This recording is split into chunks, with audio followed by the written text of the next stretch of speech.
can talk in English also, sir. You can catch my English, no? Sir మీరు English మాట్లాడారంటే ఇంకా మా సత్ అన్నది మీరు ఇంగ్లీష్ మర్చిపోతారు సార్. అమీర్పేటలో బుక్ కొనుక్కొని 4 ముక్కలు వేసుకున్నాడు. మీరు ఏడ పుట్టిండ్రు, ఎక్కడ వేసిండ్రు, ఏం చదువుకుర్రు, ఎప్పుడు పెళ్ళి అయింది, పిల్లలు ఎంతమంది, పిల్లలు ఎంతమంది? పెంచాలి సార్ అంటే సారీ సార్, భార్య ఎంతమంది అట్లా. సార్ గర్ల్ ఇయర్ తెలుగులో అడగచ్చు కదన్నా. Wife she hails from Prakasam district అన్నమాట. He's from Andhra and you are from Telangana. Oh my God. చెప్పు అయితే లవ్ మ్యారేజ్ లేదు అరేంజ్ మ్యారేజ్. పెద్దలు చెప్పిన పెళ్లి తీసుకుని మంచి కాలేజ్ అమ్మాయిని పట్టాని చెప్పి పెళ్లి తీసుకుని తర్వాత అమ్మాయిలు బాటా ఇచ్చేవారు. She done law. That much big girl. Yeah, మరి You are looking very చికన అంటే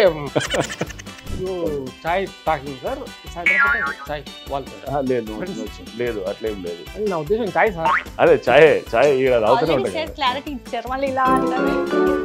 రీసెంట్ గా చూసిన సినిమా ఏంటి సార్? ఈ మధ్య చూసింది ఓజీ సినిమా చూసిన.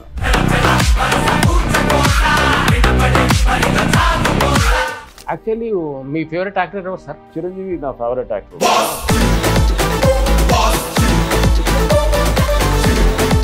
Who is your crush heroine sir? Crush లో అక్కడ గెట్ అవుతుంది. నేను కూడా చూస్తాను. You are also illu kabjang doing buffering zone. తప్పు చేసే బిల్డర్స్ ఎవరికి భయపడతారంటే హైదరాబాద్లో హైడ్రాకి భయపడతారు. సినిమాలు చూసినాం, నాగార్జున దేనికన్నా. ఇంత జర్నీలో సార్ ఎప్పుడైనా మీకు బాధ కలిగించిన సీన్స్ ఏమైనా కలిగాయి అంటే ఏమైనా సిచ్యువేషన్స్ వచ్చాయా సార్? మాకు ఇష్టం ఉండదు అది, అంటే అది చేయటం అనేది ఇష్టం ఉండదు. బాధ అనిపిస్తుంది.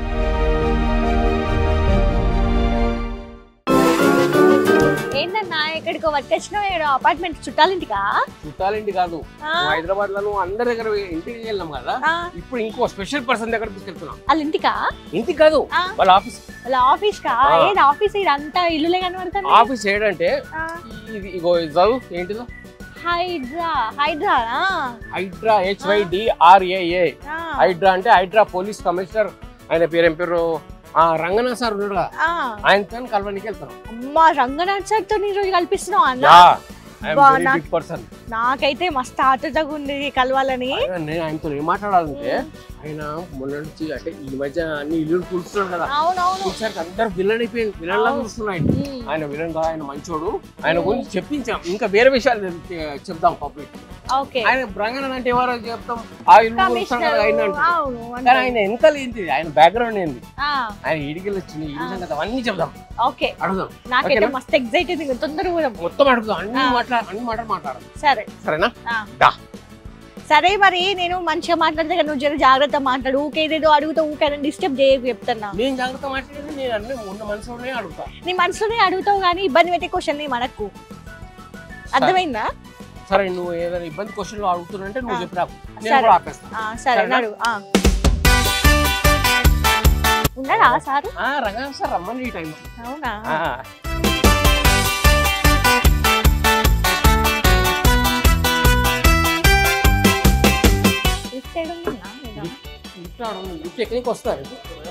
వచ్చు. నీ లెక్క నేను ముసలి అనుకుంటాను. జాగ్రత్త రాలి మూసిపోతుంది, అది తీసుకోవద్దాం. నమస్తే సార్, అది రంగనాథ్ సార్తో కలవాలి సార్. అపాయింట్మెంట్ ఇచ్చిండు. అపాయింట్మెంట్ ఇచ్చిండు. పెద్దగా ఉంది ఆఫీసు. భలే పెద్దగా ఉందన్న ఆఫీసు. రంగనాథ్ సార్ గిన్నె ఉంటాడు సార్. చెప్పు సార్. నమస్కారం, రంగనాథ్ సార్తో కలవాలి. అపాయింట్మెంట్ ఉందా సార్? నా పేరు సత్తన్న, నా పేరు సింధు, ఇద్దరిది అపాయింట్మెంట్ ఉంది. కలవచ్చా? వెళ్ళండి.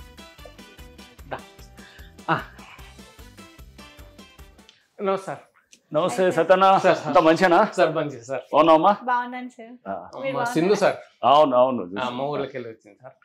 మీతో 2 ముక్కలు మాట్లాడదామని వచ్చినాం సార్. కూర్చుందా, అక్కడ కూర్చుందా, మాట్లాడదాం సార్. సంతోషం సార్, మీరు 2 నిమిషాలు మాకు టైం ఇచ్చినందుకు చాలా సంతోషం. 2 నిమిషాలు ఏం సైతం అర్ధగంట మాట్లాడదాం మీతో. అబ్బా మంచిది సార్, చాలా మంచిది. ఇంకా మంచిగా నీ మనుషులు ఉన్నాయని అడుకోయా. Yeah, I can talk in English also, sir. You can catch my English, no? You can talk, walk, anything you can do in English. Yeah, I am very much fast English, sir, speaking. Sir మీరు English మాట్లాడారంటే ఇంకా మా సత్తన్నది మీరు English మర్చిపోతారు sir. ఇక అమీర్పేటలో book కొనుక్కొని 4 ముక్కలు నేర్చుకున్నాడు. Sir, she is every time insulting, sir. No talking English. లేదన్నా, నేను ఎంకరేజ్ చేస్తున్నా నేను. సార్ మాకేందండి సార్, మీరు హైడ్రా నుంచి మీరు నా పరిచయం, మా టీవీలో చూసాం హైడ్రా, తర్వాత ఈయన ఇటుకే వచ్చి నేను అసలు బ్యాక్గ్రౌండ్ ఏంది, కథ ఏంది అని తెలుసుకోవాలి నాకు ఉంది సార్ బాగా. అంటే మొన్న, నిన్న, నేడు, రేపు ఈ 4 అంశాల మీద మీతో ఇంటర్వ్యూ చేద్దాం సార్. అట్లా అంటే మొన్న ఎవరు మీరు, నిన్న ఏంటిది, నేడేంటిది, రేపేంటిది. మొన్న గురించి మీరు ఫస్ట్ చెప్పండి సార్. మీరు ఏడ పుట్టినరు, ఎక్కడ పెరిగినరు, ఏం చదువుకున్నారు, ఎప్పుడు పెళ్ళయింది, ఎప్పుడు మీ పిల్లలు ఎంతమంది, పిల్లలు ఎంతమంది సార్, అంటే ఎంతమంది సార్, సారీ సార్, భార్య ఎంతమంది, అట్లా మళ్ళా ఎంత ఒక్కరా అది అడుగుదాం సార్, తీస్తాం. రైట్. సతన నేను పుట్టింది నల్గొండ టౌన్ లో అన్నట్టు. చిన్నప్పుడు అక్కడ చదువుకున్నా స్కూలింగ్. చిన్నప్పుడు చదివిన తర్వాత హైదరాబాద్ మూవ్ అయినాము. హైదరాబాద్ మూవ్ అయ్యి హైదరాబాద్ లో అక్కడ స్కూలింగ్ అయింది. కాదు, నల్గొండ స్కూలింగ్ అయింది. నల్గొండలో అయినది, హైదరాబాద్ లో అయింది.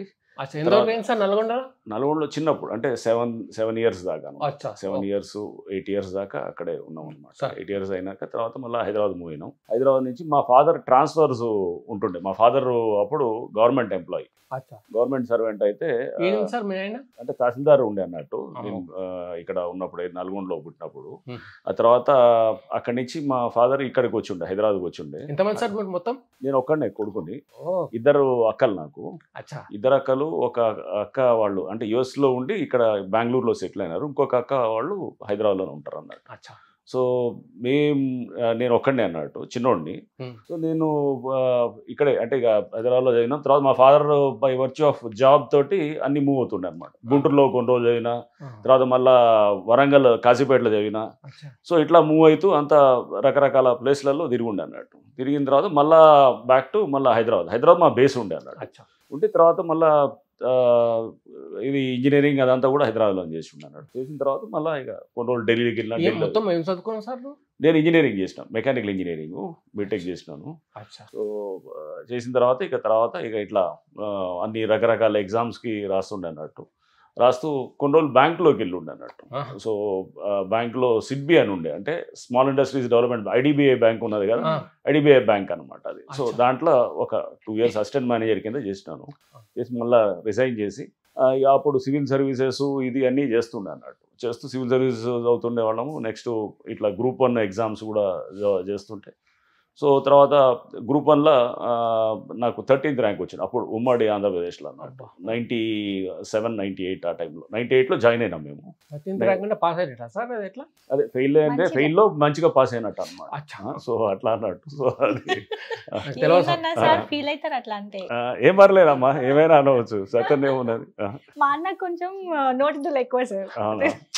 సో నాకు 13వ ర్యాంక్ వచ్చిన తర్వాత ఇక్కడ ఉమ్మడి ఆంధ్రప్రదేశ్లో నేను డిఎస్పి ఆప్ట్ చేసుకున్నాను. డిఎస్పి 98 తర్వాత 2000 దాకా ట్రైనింగ్ ఉంటుంది. 2 years ఉంటుంది ట్రైనింగ్ అన్నట్టు. ట్రైనింగ్ అంటే అన్నిట్లో ఉంటుంది. అంటే మనకు ట్రైనింగ్ ఎట్లుంటుంది, ముందు పోలీస్ అకాడమీలో ఉంటుంది, తర్వాత కానిస్టేబుల్ నుంచి కూడా మొత్తం అప్ టు డిఎస్పి దాకా ట్రైనింగ్ ఉంటుంది అన్నట్టు. మొత్తం చిన్నప్పుడు అంతా చేపిస్తారు. కానిస్టేబుల్ డ్యూటీస్ ఏమో నేను ఈడ చేసి ఉండే, నిజామాబాద్లో చేసి ఉండే.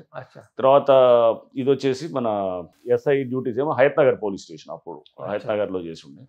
తర్వాత సిఐ డ్యూటీస్ ఏమో చేవెళ్ళలో చేసి ఉండే. డిఎస్పి డ్యూటీస్ ఏమో అప్పుడు వికారాబాద్ చేసిన తర్వాత ఇక మళ్ళా గ్రేహౌన్స్లో ఉండే అన్నట్టు. గ్రేహౌన్స్లో మళ్ళీ కొన్ని నెలలు చేసిన తర్వాత ఫస్ట్ పోస్టింగ్ కూడా నార్మల్గా అప్పుడు నక్సలిజం బాగా ఎక్కువ ఉంటుండే అన్నట్టు 2000 ఆ టైంలో. సో అప్పుడు ఫస్ట్ పోస్టింగ్ నేను నక్సల్ మన దీంట్లో అసాల్ట్ కమాండర్ గ్రేహౌన్స్ అని అంటారు. అప్పుడు అందరికి ఎవడైనా కానీ ఆటోమేటిక్గా అక్కడికి వెళ్ళాల్సి ఉండే అన్నట్టు, అందరు గ్రేహౌన్స్లోకి. సో మేము ఫస్ట్ పోస్టింగ్ అక్కడ ఉన్న తర్వాత నెక్స్ట్ కొన్ని రోజుల తర్వాత మళ్ళీ ఈడకి వచ్చిండే కొత్తగూడెం డిఎస్పి ఫస్ట్ పోస్టింగ్ అన్నట్టు. సో అది May 2000 అనమాట, కరెక్ట్గా May 2000లో అక్కడ ఫస్ట్ పోస్టింగ్ అనేది. ఇక అక్కడి నుంచి మాకు అప్పుడంతా ఈ నక్సల్ ఇది బాగా మూమెంట్ చాలా స్ట్రాంగ్ ఉండే అన్నట్టు. సో మేమంతా జనరల్గా ఇనీషియల్గా అందరూ యంగ్ దీంట్లో ఉండే వాళ్ళందరం కూడా మేము మమ్మల్ని అందరినీ కూడా నక్సల్ బెల్ట్లోనే వేస్తుండే అన్నట్టు. సో ఇక్కడ ఫస్ట్ పోస్టింగ్ కొత్తగూడెం చేసినాను. ఒక 3 ఏళ్ళు చేసినాను, 2000 నుంచి 2003 దాకా. ఆ తర్వాత మళ్ళీ 2003 నుంచి 2004 ఇక్కడికి వెళ్ళి ఉండే అన్నట్టు, ఇది నర్సంపేట, మన వరంగల్, అప్పుడు ఉమ్మడి వరంగల్ ఉండే. సో నర్సంపేటలో ఉండే. నర్సంపేటలో ఒక 1 year తర్వాత ఎలక్షన్ వచ్చింది. అప్పుడు రాజశేఖర రెడ్డి గవర్నమెంట్ వచ్చింది. వచ్చిన తర్వాత మమ్మల్ని ఇక్కడికి మార్కాపురం వేసినారు. మార్కాపురం అంటే ప్రకాశం డిస్ట్రిక్ట్, అది మన ఆంధ్రప్రదేశ్, అది నల్లమల్ల హబ్ అనమాట అది. సో అప్పుడు చర్చలు కూడా స్టార్ట్ అయ్యింది అన్నట్టు. అప్పుడు రాజశేఖర రెడ్డి ప్రభుత్వం వచ్చినప్పుడు చర్చలు కూడా స్టార్ట్ చేసినారు. అప్పుడు జానారెడ్డి గారు హోమ్ మినిస్టర్ ఉండే. సో ఆ చర్చలు అప్పుడు మేమే, మా దగ్గర అది సెంటర్ అనమాట అది. అంటే అప్పుడు మార్కాపూర్ ఎట్లా ఉంటుండేనంటే అది సెక్రటేరియట్ అనేవాళ్ళు అనమాట. అంటే నక్సల్ సెక్రటేరియట్ అనేది ఏపీ స్టేట్ కమిటీ. సో అక్కడ బేస్ ఉండే అన్నట్టు. సో అక్కడ నేనే రిసీవ్ చేసుకున్నాను కూడా, వాళ్ళ చర్చలప్పుడు కూడా నేనే రిసీవ్ చేసుకున్నా. మనం వీళ్ళందరినీ, గణేష్ అని, సుధాకర్ అని, వీళ్ళందరినీ కూడా అప్పుడు రిసీవ్ చేసుకున్నాను. రామకృష్ణ చచ్చిపోయిన, అందరూ చనిపోయినారు. వాళ్ళందరినీ రిసీవ్ చేసుకుని అక్కడి నుంచి చర్చలకి మేము ఇటు హైదరాబాద్ పంపించుండే అన్నట్టు. సో అట్లా అక్కడ మార్కాపూర్లో ఉన్నాము. ఆ టైంలో కొంచెం మంచి వర్క్స్ అయినాయి. తర్వాత అక్కడ నాకు చేసిన దానికి కూడా రాష్ట్రపతి గ్యాలంటరీ మెడల్ అంటారు, శౌర్య పథకం అంటారు కదా, అది ఇచ్చినారు అనమాట. సో అక్కడ ఆ టైంలో చాలా ఎన్కౌంటర్స్ కూడా అయినాయి అన్నట్టు. అయిన తర్వాత 2006 ఆ టైం తర్వాత ఇక ఈ అన్నీ దీని తర్వాత మళ్ళీ అప్పుడు సేఫ్ ఏరియా, అప్పుడు ఏముంది, ఈస్ట్ గోదావరికి సేఫ్ ఏరియాకి పంపించున్నాను. ఈస్ట్ గోదావరి అడిషనల్ ఎస్పీకి వెళ్ళి ఉన్నాను అన్నట్టు. అడిషనల్ ఎస్పీకి వెళ్ళాం. తర్వాత మళ్ళా మళ్ళీ వైజాగ్ వచ్చినాను. వైజాగ్ గ్రేహౌన్స్లో ఎస్పీగా చేసినాను. సో అది మన అప్పుడు గ్రూప్ కమాండర్ అంటారు, అంటే అక్కడ ఎస్పీ అన్నట్టు. అది 2009 ఆ టైంలో. అది చేసిన తర్వాత మళ్ళీ వెంటనే ఖమ్మం ఎస్పీకి వచ్చినాం అనమాట. అక్కడ 3 ఏళ్ళు చేసిన తర్వాత ఖమ్మం ఎస్పీ ఒక 2 ఏళ్ళు చేసినాం, 2 ఏళ్ళు పైన ఉండే అన్నట్టు ఖమ్మం. అప్పుడు ఆ తర్వాత స్టేట్ బైఫర్కేషన్ అయిన తర్వాత మళ్ళీ సిటీకి వచ్చినాం. సిటీకి వచ్చి ఇట్లా సిటీలో డీసీపీ ట్రాఫిక్గా చేస్తుండే అన్నట్టు. చేసి చాలా అప్పుడు ఆ టైంలో మన రిటైర్ అయిన జితేందర్ గారు డీజీ ఉండే కదా, ఆయన అప్పుడు మాకు అడిషనల్ సిపి ట్రాఫిక్ ఉండే. అంతకుముందు మహేందర్ రెడ్డి గారేమో సిపి ఉండే. సో ఆ టైంలో చాలా సంస్కరణలు అన్నీ కూడా తీసుకొచ్చి ఉండే ట్రాఫిక్లో అంతా. కొత్తగా రాష్ట్ర ప్రభుత్వం కూడా, తెలంగాణ రాష్ట్ర ప్రభుత్వం వచ్చింది, చాలా మార్పులు కూడా ట్రాఫిక్లో అన్నీ తీసుకొచ్చినాము. ట్రాఫిక్ డీసీపీ ట్రాఫిక్ అయిన తర్వాత మళ్ళీ నల్గొండ ఎస్పీ పోయినాను. నల్గొండ ఎస్పీ చాలా రోజులు ఉండానండి, దాదాపు మళ్ళీ బర్త్ ప్లేస్ 4 ఏళ్ళు ఉండే ఆడ. 4 ఏళ్ళ తర్వాత అక్కడే డిఐజీ అయినాము. డిఐజీ అయినా కానీ అక్కడే ఉంచినారు నన్ను. ఉంచి తర్వాత మళ్ళా సిటీకి వచ్చినాం అనమాట. సిటీకి వచ్చి మళ్ళీ సిటీలో జాయింట్ సిపి ట్రాఫిక్ వచ్చి ఉండే అన్నట్టు. జాయింట్ సిపి ట్రాఫిక్ వచ్చి మళ్ళీ అక్కడి నుంచి ఒక 1 year ఉన్నా. మళ్ళీ వెంటనే వరంగల్ కమిషనర్కి వెళ్ళిన, పోలీస్ కమిషనర్. సో అక్కడ మళ్ళీ ఒక 1 year దాకా అక్కడ చేసి మళ్ళీ వెనక్కి వచ్చి మళ్ళీ ఇక్కడ గవర్నమెంట్ మారిన తర్వాత, కాంగ్రెస్ ప్రభుత్వం వచ్చిన తర్వాత నేను ఇక్కడ ఫస్ట్ అడిషనల్ సిపి క్రైమ్స్ అంటారు అన్నమాట, అంటే మన సిసిఎస్ అంటారు, అక్కడ చేసి ఉండే. తర్వాత నెక్స్ట్ ఐజీ మల్టీజోన్ 1 అంటారు. ఐజీ మల్టీజోన్ మన దాదాపు 60% ఆఫ్ తెలంగాణ ఉంటాయి, 17 జిల్లాలు వస్తాయి అన్నమాట. సో అది నేను ఐజీగా చేసినాను. అక్కడి నుంచి ఇక హైడ్రాకి ఇచ్చినారు అన్నమాట. హైడ్రాకి ఇక నన్ను పిలిచి, ఇది కొత్తది ఒకటి ఇన్స్టిట్యూషన్ తయారు చేస్తున్నాం, మీరు వస్తే మంచిగా ఉంటుంది, మీ ఇట్లా చాలా ఛాలెంజింగ్ జాబ్ అది అని చెప్పినాను. నువ్వు సరే తప్పకుండా వస్తామని చెప్పి ఇటు వచ్చినాం అనమాట. అట్లా సార్ ఇంతక ఇప్పటిదాకా చెప్పింది మీరంతా అఫీషియల్గా చెప్పారు sir. So you're not telling about your personal life సంగతి. రైట్, అసలు ఇంపార్టెంట్, అసలు చెప్తాను. రైట్, అది అఫీషియల్ గా ఇన్నాళ్ళు ఎప్పుడు ఎవడని అడిగినా కానీ కూడా ఇదే చెప్తుండే మేము అనమాట, అఫీషియల్ గా చెప్తుండే. ఇప్పుడు సత్యన్ అడిగినాడు కాబట్టి ఇప్పుడు సెపరేట్ గా చెప్పాలి. ఇప్పుడు చేసి అది నేను 97-98లో నాకు చెప్పినా కదా జాబ్ వచ్చింది. జాబ్ వచ్చిన తర్వాత 98లో 97 ఎండింగ్ లో నవంబర్లో నా మ్యారేజ్ అయింది. మ్యారేజ్ వాళ్ళు నా wife she hails from Prakasam district అన్నమాట. సో అయితే అప్పుడు చెప్పండి, అయితే లవ్ మ్యారేజ్ అరేంజ్ మ్యారేజ్. అదే ఫాదర్ ఇది అంటే వాళ్ళ దీంతో అరేంజ్ అయినది అనమాట. అయితే తర్వాత నెక్స్ట్ ఏమైందంటే ఇక మ్యారేజ్ 97 అయిన తర్వాత 98లో మా డాటర్ పుట్టింది, రుషిత. అండ్ తర్వాత మళ్ళీ సన్ ఉన్నాడు, ఒక సన్, అతను కౌశిక్ అనమాట, విజయ్ కౌశిక్. సో మా మదర్ ఉండే అనమాట. మా మదర్ యాక్చువల్గా 2000లో కొంచెం అప్పుడు హెల్త్ బాగాలేకుండే, క్యాన్సర్ తోటి అప్పుడు చనిపోయింది అన్నట్టు. సో ఫాదర్ మాతోటే ఉంటాము, మేమంతా కలిసి ఉంటాము, ఉమ్మడి ఫాదర్ తోటి కలిసి హైదరాబాద్లో మా ఫాదర్ వాళ్ళ ఇంట్లోనే ఉంటాం మేము అనమాట.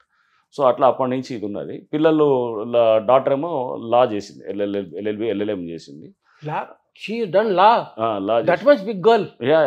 You are looking very chikna. అంటే అంటే ఐ మీన్ థింక్ యూఆర్ కనిపిస్తున్నారు మీరు. అంతే కదా సత్యనా, ఇప్పుడు నువ్వు కూడా ఎంగున్నావు అని చెప్పాలి, నువ్వు నన్ను ఎంగున్నావు అని చెప్పాలి. మనం ముసలోళ్ళు అని చెప్పుకుంటే ఎట్లయితే చెప్పుకోవచ్చు. డైట్ అడుగు. అదే మీ ఇంత ఎంగా ఎట్లా sir? How this is happening this? ఏమన్నా డైట్ మంచిగా తిని మంచిగా ఆరామ్సే మంచిగా ఇది ఉంటే కనుక ఎక్సర్సైజ్ చేయాలి, చేస్తే మంచిగా ఉంటుంది అంతే అన్నట్టు. But I'm not expecting sir your daughter that much weak and your son doing what? Son engineering అయింది, ఇంజనీరింగ్ ఇప్పుడు వర్కింగ్ ఇన్ ఢిల్లీ అనమాట. Is working as growth analyst అమ్మా, గ్రోత్ అనలిస్ట్ కింద చేస్తున్నారు అక్కడ ఢిల్లీలో, గుర్గాంలో. I want to meet you once. Growth analyst కొంచెం యు డూ అని అడగాలి. చేద్దాం. అనాలిసిస్ట్ కదా, గ్రోత్ అనాలిసిస్ట్. ఏం సాధిద్దామని నేను ఎందుకు గ్రోత్ కాలేదు ఇంకా? గ్రోత్ అవుతున్నావు కదా సత్యనా, నువ్వు బ్రహ్మాండంగా గ్రో అయ్యి నువ్వు అంతా ఇప్పుడు నువ్వు మొత్తం యాంకరింగ్ లో నువ్వు స్టేట్లలో ఇటు ఏదో అటు తెలుగు స్టేట్స్, ఆంధ్రాలో, తెలంగాణలో నువ్వు మొత్తం ఒక ఊపుతున్నావు కదా. That is only stopping, that is only doing. మళ్ళీ అందుకోసం ఇంగ్లీష్ నేర్చుకుంటున్నావు ఇప్పుడు నువ్వు. ఇంగ్లీష్ నేర్చుకొని నెక్స్ట్ పాన్ ఇండియా, బయట పాన్ ఇండియా కాదు, హిందీ నేర్చుకుంటే ఇండియా, తర్వాత బయట కూడా వెళ్ళొచ్చు కదా నువ్వు. వేరే అట్లా యుఎస్ లేకపోతే ఇట్లాంటి వెళ్ళాలి. అట్లా ప్లాన్ చేయాలి. మనం ఇక్కడే ఎందుకు నిలబడాలి? మన తెలుగు మనల్ని ఆపేస్తుంది ఈడ. అది భాషలు నేర్చుకున్న కొద్దీ మన స్టెప్పులు మారుతాయి అన్నాడు, అది చేయాలి. All the best for me sir. All the best. Best of luck Satish. అడిగి చేసుకోకూడదు ఏదైనా కూడా. అయితే పెళ్ళయింది, పిల్లలు ఉన్నారు sir. I'm telling what your wife studying sir? She has done her graduation అయింది, ఎంబీఏ కూడా చేసింది. ఎంబీఏ చేసి so she is a housewife. Yeah, we are a small family, very happy family. అంతా అందరం అంటే పెద్ద ఆశలు ఏమి ఉండవు, అంతా we are very happy family. Sir can I ask one personal question? Camera laughing or ఏదైనా పెట్టవచ్చు, ఏం పర్లేదు. అంటే మీ కాలేజ్ చదివిండ్రు కదా, పెళ్ళి పెద్దలు చెప్పిన పెళ్లి ఎందుకు తీసుకుని మంచి కాలేజ్ చదివి అమ్మాయిని పట్టాని చెప్పి పెళ్లి తీసుకునేది ఉండే కదా సార్? అమ్మాయిలు పటాయించేది అప్పుడు, చదువులో ఉండే కదా అప్పుడు, అంత ఆలోచనలో లేకపోతుండే అన్నది అట్లా. సో చదువు మీద ఉండేది, దాంతో అప్పుడు ఎట్లా అంటే ఇంట్లో పేరెంట్స్ చెప్పేది. ఇప్పుడు అంతా రోజులు మారినాయి, ఇప్పుడు ఇది 27 ఏళ్ల తర్వాత ఇప్పుడు అర్థమవుతున్నది అనమాట. ఇప్పుడు మారింది అంతా. ఇప్పుడు సో మ్యారేజ్ అయిపోయింది, పిల్లలు మంచిగా సెటిల్ అయిపోయింది. What are the future plans about children sir? వాళ్ళ ప్లాన్స్ నేను చేయను, వాళ్ళ లైన్లో వాళ్ళు గ్రో అవ్వాలనుకుంటాను. వాళ్ళు గ్రో అయ్యి వాళ్ళు ఫర్దర్ ఎట్లా వాళ్ళ అంబిషన్స్, వాళ్ళ డిజైర్స్లో నేను చేయబెట్టాను, నేనేం చేయను. బట్ వాళ్ళ దీంట్లో వాళ్ళు వెళ్ళేదానికి మనం కావాల్సినటువంటి ఎన్వైరన్మెంట్ చేయాలి అంతవరకు అన్నమాట. పేరెంట్స్ సీరియస్ జాబులు కదా సార్, మీ ఎంటర్టైన్మెంట్ ఎట్లయితే మీరు హౌ డు యు? నాకు ఎంటర్టైన్మెంట్ ఏమున్నది, మంచిగా ఏది ఫ్రెండ్స్ ఉంటాం. మేము ఉండేది మా కాలనీ, చిన్నప్పటి నుంచి అదే కాలనీలో ఉంటాం. మంచిగా వాకింగ్. మధురానగర్ కాలనీ, మేము అమీర్పేట దగ్గర ఉంటాం, మధురానగర్ కాలనీ. సో ఆడే ఇప్పుడు 1979 నుంచి ఆడే ఉన్నాం అనమాట. అప్పటి నుంచి ఆడే మా ఫాదర్ ఇల్లు కట్టినాడు, అదే ఇంట్లో మేము. సో ఇంకా అంతా ఉంటారు, దోస్తులు వస్తుంటారు, చాలా మంది మా కాలేజ్ ఫ్రెండ్స్ కలుస్తుంటాము, స్కూల్ ఫ్రెండ్స్ కలుస్తుంటారు, అందరు కలుస్తుంటాం. చాయ్ తాకింగ్ సార్ సాయంత్రం పూట? చాయ్ వాళ్ళతో లేదు, అట్లేం లేదు, చాయ్ లేవు, చాయ్ కాఫీలు లేదు అని నా ఉద్దేశం. చాయ్ సార్, అదే చాయ్ తాగుతూనే ఉంటాయి. క్లారిటీ ఇచ్చారు మళ్ళీ ఇలా అంటావే. అదే చాయ్ అంటే చాయ్ ఇట్లా తాగుతారా లేదా? దోస్తులు ఉన్నారు కదా సార్, మంచిగా టైం పాస్ అవుతుంది, ఎంటర్టైన్మెంట్ అవుతుంది. ఉంటాం, మేమంతా కలుస్తుంటాం రెగ్యులర్. సినిమాలు చూస్తా, సినిమాలు ఎందుకు చూడ, మస్తు సినిమాలు ఇప్పుడు చూస్తా, బట్ తక్కువ చూస్తా. రీసెంట్ గా చూసింది ఈ మధ్య చూసింది ఓజీ సినిమా చూసిన, మన 2-3 రోజులు రీసెంట్, అది చూసినాను. అంతకుముందు ఇది చూసిన, ఏది మన నాగార్జునను మన ఇతని కుబేరా చూసిన, అది మంచిగా ఉన్నది. యాక్చువల్లీ మీ ఫేవరెట్ యాక్టర్ ఎవరు సార్? నా ఫేవరెట్ చాలా మంది ఉన్నారు, బట్ నా చిన్నప్పుడు మటుకు చిరంజీవి నా ఫేవరెట్ యాక్టర్ ఉండే. చిరంజీవి గారిని బాగా లైక్ చేస్తుండే. సో చిన్నప్పుడు ఆయన సినిమా అంటే మా ఏజ్ గ్రూప్ అంతా అది ఇప్పుడు సినిమాల్లో అదంతా చిరంజీవి, ఆయన ఆ టైంలో ఉన్న 80s 90sలో అంతా ఆయన సినిమాలు చూస్తూ ఉన్నది అన్నట్టు. తర్వాత ఇప్పుడు వచ్చే వాళ్ళలో అయితే మటుకు చాలా మందిని చూస్తాం, మంచిగానే ఉంటుంది. వీళ్ళందరూ మన ఎవరు, మహేష్ బాబు, పవన్ కళ్యాణ్, జూనియర్ ఎన్టీఆర్, రామ్ చరణ్ తేజ్, అల్లు అర్జున్, ప్రభాస్, వీళ్ళందరూ అందరి బాగానే ఉంటాను. So your favourite heroine sir? Heroine ఇప్పుడు ఎవరు లేరు. అప్పుడు అప్పుడు ఆ టైంలో ఉండేది శ్రీదేవి ఫేవరెట్ హీరోయిన్ అన్నట్టు. క్రష్ హీరోయిన్ సార్, క్రష్ ఏం లేదు సత్యన, అప్పటి నుంచి క్రష్ ఏం లేదు అట్లా. నాకు అప్పటి నుంచి ఎందుకంటే మనకు తెలుసు కదా, అదిగో క్రష్లు అట్లాంటి పెట్టొద్దు. నువ్వు నీది కూడా చూస్తుండే ఇందాక ఇంటర్వ్యూ, నాకు ఇవ్వటం ఎక్కువ పెళ్ళేదని ఏదో చెప్తున్నాను ఇందాక. సో అందుకోసం మన స్టాండర్డ్, మన అవకాశం మనకు తెలుసుకున్న తర్వాత క్రష్లు గిష్లు పెట్టారు. తెలుసుకుందాం సార్. నాకేందో సార్ అప్పటి నుంచి క్రష్ స్టార్టింగ్ అవుతుంది నాకు. మీ శ్రీదేవి టైప్ శ్రీదేవి క్రష్. అవునా? శ్రీదేవి తర్వాత మళ్ళీ ఇప్పుడు వస్తున్న శ్రీలో కూడా క్రష్. అవునా? ఏం క్రష్ ఇది అర్థమవుతుంది. Why it is happening for me only? ఏదో హెల్త్ ప్రాబ్లం ఏమైనా ఉన్నాయేమో చూపించాను సతన. వయసు వచ్చే కొద్ది కూడా ఇంకా క్రష్ కంటిన్యూ ఉందంటే ఏదో మరి ఏమన్నా తేడా ఉన్నదేమో చూడాలన్నట్టు. I'm telling truth sir. అచ్చా, మీరు సినిమాలో అయిపోయింది, సినిమాలో ఎంటర్టైన్మెంట్ అయిపోయింది. ఆ తర్వాత ఇప్పుడు మనం ఇది మొన్నటి సాగా సార్, మొన్న అయిపోయింది. ఇక నిన్న సార్ ఓజీ సినిమా ఎలా అనిపించింది సార్ మీకు? ఓజీ అంటే కొంచెం వైలెన్స్ ఎక్కువ ఉన్నది కానీ బట్ వాళ్ళు బాగానే, అంటే కొంచెం డిఫరెంట్గా అనిపించింది. కొంచెం ఎక్కువ వైలెన్స్ ఉన్నది ఇట్లా అనిపించింది. బయలాజీస్ ఓకే, మంచిగా అనిపించింది. అదే సినిమా కూడా బాగా ఫుల్ నడుస్తున్నది అనమాట. మేము మొన్న వెళ్ళినాము, ఫుల్ ప్యాక్డ్ ఉండే అన్నట్టు. దీన్నే కంటిన్యూ చేద్దాం. మీరు హిందీ సినిమాలు చూస్తారా సార్? ఓన్లీ తెలుగు సినిమాలు? తెలుగు చూస్తాను, తెలుగు హిందీ కూడా చూస్తాను, బట్ రేర్ అనమాట, తక్కువ. I regular see English, Hollywood. అందులో నువ్వు మంచి ఇంగ్లీష్, నాకేంది మాకు ఇంగ్లీష్ అంత రాదు కాబట్టి నేను చూడట్లేదు. అందుకే ఇప్పుడు కూడా క్రష్ ఉన్నారు sir Hollywood cinema. You both are insulting me sir? అట్లేం లేదు, నేను చెప్తున్నా నీకు ఉన్నమాట చెప్తుంటే ఏం సార్. అయితే I see lot of Bollywood movies, Hollywood movies and Tollywood movies also my by self. So ఇది మొన్నటి సంగతి సార్. నిన్నటి సంగతి సార్. నిన్న మీరు ఎవరు? నిన్న అంటే ఎవరు? నేను నిన్నటికి తేడా అని చెప్పి నిన్నంటే మీరు అయిన కాంట్రవర్షియల్ పొలిటికల్ గా మీరు బాంగ్లాలో పోయినప్పుడు కాంట్రవర్సీ సత్యం బాబుది కేసు అయింది, ఏదో ఆయిషా చచ్చిపోయింది. ఆయిషా కేసా? Okay right. అప్పుడు చాలా పరిచయం. ఆ పిల్లలు ఆయిషా కేసు ఇప్పటిది కాదు సత్యన, చాలా ఎప్పుడు నేను ఆడిషన్ వేసుకున్నప్పుడు, అంటే నేను ఉద్యోగం చేరిన కొత్తల్లో అది, అంటే జస్ట్ మేము అప్పుడు ఎంట్రీ అయినా అంటే 2008-9లో అప్పుడు నేను చెప్పినా 2000లో జాయిన్ అయినాం. సో ఇనిషియల్ అడిషనల్ ఎస్పీ ఉండే, ఈస్ట్ గోదావరికి వెళ్ళినా అని చెప్పండి. ఈస్ట్ గోదావరి వెళ్ళినప్పుడు అప్పుడు ఆయేషా అనే అమ్మాయిది రేప్ అండ్ మర్డర్ జరుగుతుంది. 2008 డిసెంబర్లో జరుగుతుంది. అది విజయవాడ దగ్గర ఇబ్రాహీంపట్నం అని ఊరు ఉంటుంది, అక్కడ జరుగుతుంది అనమాట. జరిగిన తర్వాత అది ఆ కేసు అంతా అప్పుడు కొంచెం ఏదో డిఫరెంట్ డైరెక్షన్స్కి వెళ్తుంది. అప్పుడు పేపర్లలో వార్తలు చూసినప్పుడు మాకేమైనా ఆ పిల్లల మీద సాఫ్ట్ కార్నర్ వచ్చింది సార్. లేదే పాప, అమ్మాయి పాపం అన్యాయంగా రేప్ చేసి మర్డర్ చేసి ఇదంతా జరుగుతుంది, చాలా కిరాతకంగా జరుగుతుంది. 2007లో అయింది ఇదంతా మర్డర్. ఇదంతా 2007 డిసెంబర్ ఇది జరిగిన మర్డర్ అండ్ రేప్ అన్నాడు. అది బాగా సెన్సేషన్ అవుతుంది. అప్పుడు తర్వాత అక్కడ అసెంబ్లీలో, అప్పుడు ఉమ్మడి రాష్ట్రాల్లో ఏపీ అసెంబ్లీలో కూడా అప్పుడు పెద్ద ఇది అవుతుంది. చాలా రాజశేఖర్ రెడ్డి గారు, మళ్ళీ ఎట్లా చంద్రబాబు గారు, వీళ్ళంతా కూడా చాలా హీటెడ్ డిస్కషన్స్ అవుతాయి. అది చాలా అవుతుంది అనమాట. అప్పుడు ఒక డిప్యూటీ సీఎం ఉంటాడు, కోనేరు రంగారావు గారు ఒక ఆయన ఉండేవాడు. వాళ్ళ మనవాడి మీద ఎవడి మీద పెట్టినారు, కోనేరు సతీష్ అని వాడి మీద పెట్టినారు. పెట్టి ఇదంతా చేసి దాన్ని మొత్తం ఎవడెవడో అరెస్ట్ చేసినారు కూడా అప్పుడు ఫస్ట్లో. అంటే ఇదంతా మాకు ఫస్ట్లో నాకు సంబంధం లేదు అసలు. ఫస్ట్లో ఎవరో సతీష్ కాకుండా సోనేరు సతీష్ అని మీద పెడితే దాంట్లో ఎవడో లడ్డు అని ఎవడో అరెస్ట్ చేసినారు.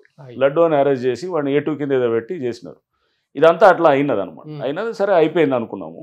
2008లో ఏమవుతుందంటే అరౌండ్ ఐ థింక్ ఆగస్ట్ ఆ టైంలో నాకు మా డిఐజీ ఉంటారు అక్కడ ఈస్ట్ గోదావరి, అంటే ఏలూరు డిఐజీ ఉంటాడు, హసన్ రాజా అని ఉంటాడు. ఆయన చెప్తాడు నన్ను ఒకసారి వెళ్ళి, నందిగామలో ఇట్లా చాలా రేప్లు మర్డర్లు ఇట్లాంటి ఇన్సిడెంట్లు అవుతున్నాయి. నందిగామని అక్కడ, అది కూడా కృష్ణా జిల్లా ఉంటుంది, ఆ హైవే మీద ఉంటుంది మనం, చాలా అవుతున్నాయి. ఇంతకుముందు ఎవరినో కొంతమందిని అరెస్ట్ చేస్తే అది అయిపోయింది అనుకున్నాము, మళ్ళా మొదలవుతుంది. అంటే దాని అర్థం అరెస్ట్ చేసిన వాడు కరెక్ట్ వాళ్ళు కాదేమో, ఒకసారి ఏందో మీరు వెళ్ళి చెక్ చేయండి అని చెప్పినాను అనమాట. అన్నప్పుడు సరే నేను నందిగామకి వెళ్ళాను అనమాట. ఇది 2008 ఆగస్ట్ 11 కరెక్ట్గా చెప్పాలంటే 2008 ఆగస్ట్ 11 వెళ్ళి ఆడకెళ్ళి అక్కడ లోకల్ ఉన్న పోలీస్ ఆఫీసర్స్ తోటి కలిసి నాకు ఇచ్చినారు కదా, డిఐజీ నాకు అడ్రస్ చేసినాడు కాబట్టి వెళ్ళి అక్కడ క్రైమ్ సీన్స్ అంటారు, మొత్తం అంతా నేరస్థలం అంటారు కదా, నేరస్థలం క్రైమ్ సీన్, దానికి వెళ్ళి ఆడంతా అట్లాంటి చాలా 17 క్రైమ్ సీన్స్ ఉన్నాయి అన్నట్టు. అంటే ఇట్లాంటి ఏది రేప్ చేసి మర్డర్ చేసినాయి, లేకపోతే మొలెస్టేషన్ చేసినాయి కూడా ఉన్నాయి. మొలెస్టేషన్ అంటే అమ్మాయి తోటి చేసి లైంగికంగా చేసినాయి. ఇంగ్లీష్ అర్థమైంది అంటే నీకు కాదు, మళ్ళీ అందరికి అర్థం కాదు కదా, అంటే అందరికి ఇదనే నీ అంత ఇంగ్లీష్ ఉండదు కాబట్టి. సో అవుట్రేజింగ్, మొలెస్టేషన్స్ ఇట్లాంటి రకరకాల ఇట్లుండే అన్నట్టు. ఉంటే అవన్నీ చూసినాము. చూసిన తర్వాత దెన్ సో అంటే కొంత ఒక లాజిక్ తోటి క్రాక్ చేసిన కేసు అనమాట బేసికల్గా అది. అంటే ఆ టైంలో ఏం చేసినామంటే ఒక పీరియడ్ 6 నెలలు ఆగిపోతుంది అనమాట. అయిపోతుంది. ఒక దొంగతనం కూడా అది ఒక రేపు కానీ మర్డర్ కానీ కూడా ఏం అవ్వదు. అది మనకి లీడ్ అనమాట. ఒక 6 నెలలు ఎందుకు సైలెంట్గా ఉన్నది ఈ ఏరియాలో అసలు. అప్పుడు మేము అంటే క్రొనాలజీ చేస్తాం అనమాట. క్రొనాలజీ చేసినప్పుడు ప్రతి నెల 2-3 అవుతుండే అనమాట. అవుతుండేది. బట్ ఒక నెల 6 నెలలు గ్యాప్ వచ్చేసింది. గ్యాప్ క్రొనాలజీ చేస్తాం కదా, ఈ నెల ఇప్పుడు ఇది అయింది, రేపు అయింది, అట్లా మళ్ళీ అయిపోతుంది. మళ్ళీ అట్లా ఒక కొన్ని నెలల్లో అయిపోయింది అనమాట. అది ఒక ఇంపార్టెంట్ లీడ్ అన్నట్టు తీసుకున్నప్పుడు ఆ లీడ్లో మేము జనవరి నుంచి ఆల్మోస్ట్ జూలై దాకా అయిపోయినాయి. మళ్ళీ జూలై నుంచి మళ్ళీ స్టార్ట్ అయ్యి జూలై 2008 నుంచి స్టార్ట్ అయ్యి మళ్ళీ మొదలవుతాయి అనమాట. ఇట్లా అమ్మాయిల్ని చేయటం అది చేయడం. ఆగస్టులో నాకు చెప్తాడు డిఐజీ అనమాట. అంటే ఒక నెల చెప్పినప్పుడు నేను వెళ్తాను. ఈ 6 నెలలు ఎందుకు ఆగిందని దాని మీద కాన్సన్ట్రేట్ చేస్తాం. కాన్సన్ట్రేట్ చేసినప్పుడు అప్పుడు మనకి జనరల్గా ఒక్కొక్కరు ఒక్కొక్క మాట చెప్తారా, లేడేమో సార్, లేకపోతే వాడేమో 5 నాడేమో, ఇంకోటి వేరే వాడు వచ్చిన ఏదో ఎవడో చెప్తాడు. నాకు మైండ్లో స్ట్రైక్ అయ్యేది ఏంటంటే జైల్లో ఆ టైంలో ఉన్నవాడు ఎవడన్నా ఉన్నాడు అనేది స్ట్రైక్ అయ్యింది అనమాట. అంటే జైల్లో ఉంటే అంటే వాడిని ఎట్లా ఉండాలంటే వాడిని రెస్ట్రిక్ట్ చేసే పరిస్థితులు ఉండాలి. వాడిని కన్ఫైన్మెంట్ అన్నమాట. సో న్యాచురల్గా జైల్లోనే ఆ పరిస్థితులు ఉంటాయి. అది జైలు నుంచి జూలైలో రిలీజ్ అయిన వాళ్ళు ఎవరు ఉన్నారనేది డేటా తీసుకున్నాము.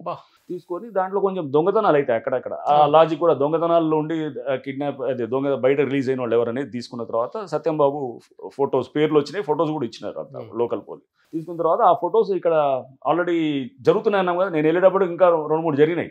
అందువల్ల నన్ను డిఐజీ వెళ్ళమన్నాడు అక్కడికి. ఇంకా అవుతున్నాయి, మళ్ళీ ఇంతకుముందు ఏమన్నా అరెస్ట్ చేసినారు కదా అని వెళ్ళి అప్పుడు వాళ్ళందరికీ ఫోటోలు చూపించినాం. ఈ సత్యంబాబు చూస్తే అందరూ గుర్తుపడుతుండే అనమాట. ఇతనే సార్ వచ్చిందని చెప్పి చెప్తున్నాను.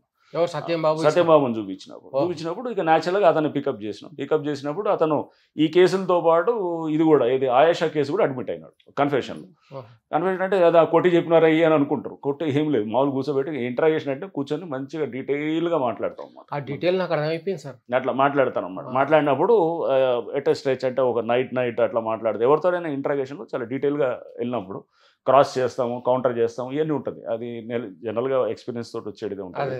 సో దాంట్లో అతను అడ్మిట్ అయిన తర్వాత ఆయేషా కేసు వచ్చిన తర్వాత వెంటనే అప్పుడు ఎస్పీ అక్కడ లోకల్ కృష్ణ ఎస్పీ రామకృష్ణ ఏదో ఉండే ఆయన పేరు, ఆయన రిటైర్ అయిపోయినాడు అప్పుడు చాలా రోజులు అయింది. ఆయన డిఐజీ గారితో మాట్లాడి సరే ఎట్లా దొరికినాడు కదా ఇక మేము చూసుకుంటామని సరే నేను హ్యాండ్ ఓవర్ చేసి వచ్చి అంటే సత్యంబాబుని ఐడెంటిఫై చేసి వాళ్ళకి అక్కడ లోకల్ పోలీస్కి హ్యాండ్ ఓవర్ చేసి కేసుని నేను అక్కడతోటి వాళ్ళకి ఇచ్చినాము. అంటే ఈ కేసులో ఇతనే ముద్దాయి అనేది అంతవరకు తెలుసు. ఆ తర్వాత వీళ్ళు ఏం చేసినారంటే కొంచెం కేసెస్లో టెక్నికల్గా సరిగ్గా బిల్డ్ చేయకపోవడంతో జిల్లా కోర్టు ఇచ్చింది, యావజ్జీవ శిక్ష ఇచ్చింది. అక్కడ ఎవరు సత్యంబాబుని ఆయేషా కేసులో జిల్లా కోర్టు ఇచ్చింది. బట్ హైకోర్టు కొన్ని టెక్నికల్ గ్రౌండ్స్ మీద కొట్టేసింది. మళ్ళీ దాని మీద సిట్ వేసినారు. తర్వాత సిట్ వేసి అప్పుడు దాని మీద ఎంక్వైరీ చేసి తర్వాత చివరికి ఏం చేసినారు, సిబిఐ ప్రోబ్ చేసినారు. సిబిఐ కేసు చేసింది. సిబిఐ ఇప్పుడు 2018-19లోనే సిబిఐ హ్యాండ్ ఓవర్ చేసింది అది గవర్నమెంట్. సో కోర్టు పరిధిలో సిబిఐ ఎంక్వైరీ చేసి దాదాపు 7 ఏళ్ళ తర్వాత 8 ఏళ్ళ తర్వాత నా దగ్గర కూడా వచ్చినారు. సిబిఐ ఎస్పీ నా దగ్గర కూడా వచ్చి నా స్టేట్మెంట్ కూడా తీసుకున్నారు వరంగల్లో ఉన్నప్పుడు. సో మొత్తం ఉన్నది చెప్పినాం, అంతా చెప్పి జరిగింది. సో వీళ్ళంతా అంటే మొత్తం జరిగిన తర్వాత మళ్ళీ కోర్టుకి హైకోర్టుకి సబ్మిట్ చేసినారని చూసినా నేను ఏదో పేపర్లో చూసిండే. దాంట్లో మళ్ళీ సేమ్ సత్యంబాబునే అతనే చేసినట్టుగా అంటే ఇదంతా ఆయేషా కేసు చేసినట్టుగా నిర్ధారణకు వచ్చినాడు అనేది చెప్తున్నాను. కన్ఫర్మ్ అంటే వార్తలు టీవీలో పేపర్లో న్యూస్లు చూసినప్పుడు ఆ పాప పిల్లాడు కాదేమో అనిపించింది. ఇదే ఎట్లుంటా అంటే సత్యన చూడు ఇవన్నీ ఇప్పుడు హైదరాబాద్ కూడా అంతే చేస్తున్నారు. ఇప్పుడు అంతే ఏంటంటే సో ఇదంతా చేసి ఎవడికి వాడు మాట్లాడేవాళ్ళు ఎక్కువైతారు. ఎవడికి వాడు అక్కడ సత్యంబాబు 100 నేను ఇప్పుడు కాదు 15 ఏళ్ళ క్రితం చెప్పిన సత్యంబాబు ఖచ్చితంగా అతనే ఇది ఉంటాడు. వాళ్ళమ్మ చాలా టీవీలలో వచ్చి ఎవరమ్మ వాళ్ళ ఆయేషా వాళ్ళమ్మ సత్యంబాబు వాళ్ళమ్మ సత్యంబాబు వాళ్ళమ్మ చెప్తుంది. ఆయేషా వాళ్ళమ్మ కూడా అసలు సగం కేసు కూడా సైడ్ ట్రాక్ కావడానికి ఏంటంటే వీళ్ళే అన్నట్టు. అంటే ఉన్నవాడిని ఎప్పుడైనా పోలీసు చాలా కేర్ఫుల్గా చేసి ఇదంతా దాన్ని ఎస్టాబ్లిష్ చేసి ఎవిడెన్స్ తోటి ట్రాక్ చేసింది. ఈ మధ్యలో చాలా మంది అంటారు కదా, too many cooks spoil the బ్రాత్ అని. అంటే ఎక్కువ మంది వంట చేస్తే అది కూర పాడవుతుంది అనమాట. సేమ్ థింగ్ అనమాట. టూ మెనీ కుక్స్ అంటే ప్రతి వాడు దాంట్లో యాడ్ చేసేవాడు అంటాడు. ఇన్వెస్టిగేట్ వీళ్ళు అవుతారు వాళ్ళు. అరే ఇన్వెస్టిగేట్ చేసేదానికి ఇన్వెస్టిగేటింగ్ ఆఫీసర్ కరెక్ట్ పర్సన్. అంతేగాని ఎవడంటే వాడు వచ్చి దీంట్లో చెప్పడం మొదలెడితే ఇక దానికి అంతా వాళ్ళు అవుతారు, వాళ్ళని వదలడానికి మీరు ఇది చేసినారు ఆడెవడు సతీష్ అని ఉన్నాడంటే అతన్ని సేవ్ చేయడానికి సతీష్ ఎవడు మాకేం తెలుసు ఎవడు సంగతి ఏందో అతన్ని ఎందుకు సేవ్ చేస్తారు అతని మీద అనవసరంగా బదనాం చేసిన అనమాట అతను. అయితే ఆ మినిస్టర్ మనవాడు ఎవరో వాళ్ళు ఏం లేదు వాళ్ళంతా అంతా ఊరినే అంతా బదనాం చేసింది అంతా చేసిన వాళ్ళ మినిస్టర్ లేడు వాళ్ళ బదనాం వాళ్ళ ఎవరు వాళ్ళ మనవాడు లేదు అదంతా ఏం లేదు అంతా ఊరికనే ఆ టైంలలో చేసిన బదనాం అదేదో పొలిటికల్ గా ఎట్లా అవుతుంది అంటే ఒక కేసు అయితే దాన్ని పొలిటిసైజ్ అయిపోతుంది. ఇంక ఎవరి లైన్లో వాళ్ళు లాక్కెళ్తాడు ఎవరి లైన్లో వాడు లాక్కెళ్తాడు వాడి ఇంట్రెస్ట్లు సర్వ్ చేయాలని చూస్తాడు. సో అది ఒక కేసు అయినా అంతే ఒక హైడ్రా అయినా అంతే ఏదైనా అంతే అవుతుంది అనమాట అట్లా. అయితే సార్ ఇప్పుడు ఇంత సీరియస్ గా వర్క్ చేశారు ఇంత అంటే ఏదన్నా మోటివ్ అనుకుంటే అది రీచ్ అయ్యేదాకా మీరు వదిలిపెట్టరు అనే టాక్ ఉంది బయట. మీ వర్క్ చూసి చాలా మంది అభిమానులు పాలాభిషేకాలు కూడా చేశారు అని చెప్పేసి విన్నాము. సో ఇవన్నీ నాకు ఇష్టం లేదు అన్నట్టు మీరు అక్కడి నుంచి దూరంగా ఉన్నారు. ఎందుకు సార్ అంటే అలాంటివి రిసీవ్ చేసుకోవడం ఇష్టం ఉండదా లేదంటే ఎలా? ఇది ఏమైందంటే నేను నల్గొండ ఎస్పీగా చేసినాను. నల్గొండ ఎస్పీ చేసినప్పుడు అక్కడ రైతులు వాళ్ళ దగ్గర నుంచి మిల్లర్స్ వీళ్ళంతా ఏం చేస్తారంటే వీళ్ళ దగ్గర తక్కువ కొంటారు. మినిమం సపోర్ట్ ప్రైస్ అని ఉంటుంది. సో మినిమం ఎంఎస్పి అంటారు కనీస మద్దతు ధర. దాన్ని చాలా తక్కువకు తీసుకుంటారు. అప్పుడు 2000 ఉంది అనుకో 1300కు 1400 వీళ్ళ దగ్గర తీసుకుని రైతుల దగ్గర వీళ్ళు లాభాలు చేసుకుంటారు. సో అక్కడ కొంచెం మేము టైట్గా పెట్టి మిల్లర్ల మీద కేసులు పెట్టాం, కొన్ని మిల్లులు సీజ్ చేయించినాం. సో కొంచెం అది ఒక స్ట్రాంగ్ లాబీ అనమాట. మిల్లర్స్ లాబీ అనేది ఎస్పెషలీ నల్గొండలో మిర్యాలగూడ ఈ ప్రాంతం అంతా చాలా స్ట్రాంగ్ నెట్ ఉంటుంది. సో దాని మీద చాలా స్ట్రాంగ్ వెళ్ళాము. అప్పుడు రైతులు ఏం చేసినారు వాళ్ళు సరే వాళ్ళ వైపున ఉండేవాళ్ళు తక్కువ ఉంటారు. అంటే ఊరికనే ఉండి మా స్టేట్మెంట్లు ఇవ్వటం కాదు ఆడ రేట్లు పెరిగేటట్టు చూడాలన్నమాట. ఫైనల్గా ఏంది అతనికి రేపు లాభం కనుకోవాలి రైతుకి. అంటే అతను అమ్మితే కనుక అతనికి 1800 2000 వచ్చేటట్టు ఉండాలి అతనికి. అంటే అది జరగాలి. ఊరినే మనం స్టేట్మెంట్ ఇచ్చుడు కాదు లేదా ఏదో పైన ఏదో చేయడం కాదు. దాంట్లో అక్కడ ఉండి మేము మా పోలీస్ సిబ్బందిని అంతా పెట్టి టోకెన్ నెంబర్లు ఇచ్చి అప్పుడు మంచిగా లోకల్ పోలీసు కూడా అక్కడ డిఎస్పీ ఇన్స్పెక్టర్స్ అందరినీ పెట్టి దీంట్లో మొత్తం పెట్టి రైతులకు న్యాయం చేయడానికి ట్రై చేసినప్పుడు రైతులు వాళ్ళు న్యాచురల్గా వాళ్ళు కొంచెం గ్రాటిట్యూడ్ తోటి అప్పుడు ఏదో పాలాభిషేకాలు అయ్యి అని చెప్పేసి చేసినారు. సరే నేను అది కొంచెం నాకు ఇన్కన్వీనియంట్గా ఉండేదన్నమాట. అది నేనేం పొలిటీషియన్ కాదు, నేను ఒక సివిల్ సర్వెంట్ని. నెక్స్ట్ వరంగల్ వెళ్ళినప్పుడు కూడా అక్కడ కూడా ఏమవుతుందంటే చాలామంది ఇట్లా పేదవాళ్ళని ఈ ల్యాండ్ కబ్జాలు చేసుడు ఇవన్నీ చేస్తుండే అనమాట. చేసినప్పుడు వాళ్ళ నుంచి కూడా మనం వీళ్ళకి కొంత విముక్తి కలిగించి. ఎందుకంటే వరంగల్ చాలా డిఫరెంట్గా ఉంటారు. అంటే భూ పోరాటాలు మ్యాక్సిమం కూడా అక్కడ జరుగుతుంది. సో అక్కడ నేను ఉన్నప్పుడు మా భూమి సినిమా ఉండే మా చిన్నప్పుడు చూసిన సినిమా 2 సార్లు చూసిన అనమాట. అక్కడ మళ్ళీ చూసి అంటే ఒక తెలుసుకోవడానికి అసలు భూమి దాని చుట్టూ ఉన్నటువంటి వ్యవస్థలు ఎలా పనిచేస్తాయి, ఒక ఫ్యూడల్ ఎలా పనిచేస్తుంది, అండ్ ఎట్లా ఒక వ్యవస్థలో ఎట్లా దోపిడీ జరుగుతుంది ఇవన్నీ అనేది అర్థం చేసుకోవడానికి నాకు చాలా ఉపయోగపడదు అనమాట. అక్కడ వరంగల్లో నేను ఉన్న 1 year స్టింట్. సో ఈ భూమి దీంట్లో చాలామంది చిన్న వాళ్ళ వైపు సపోర్ట్ చేస్తుంటారు.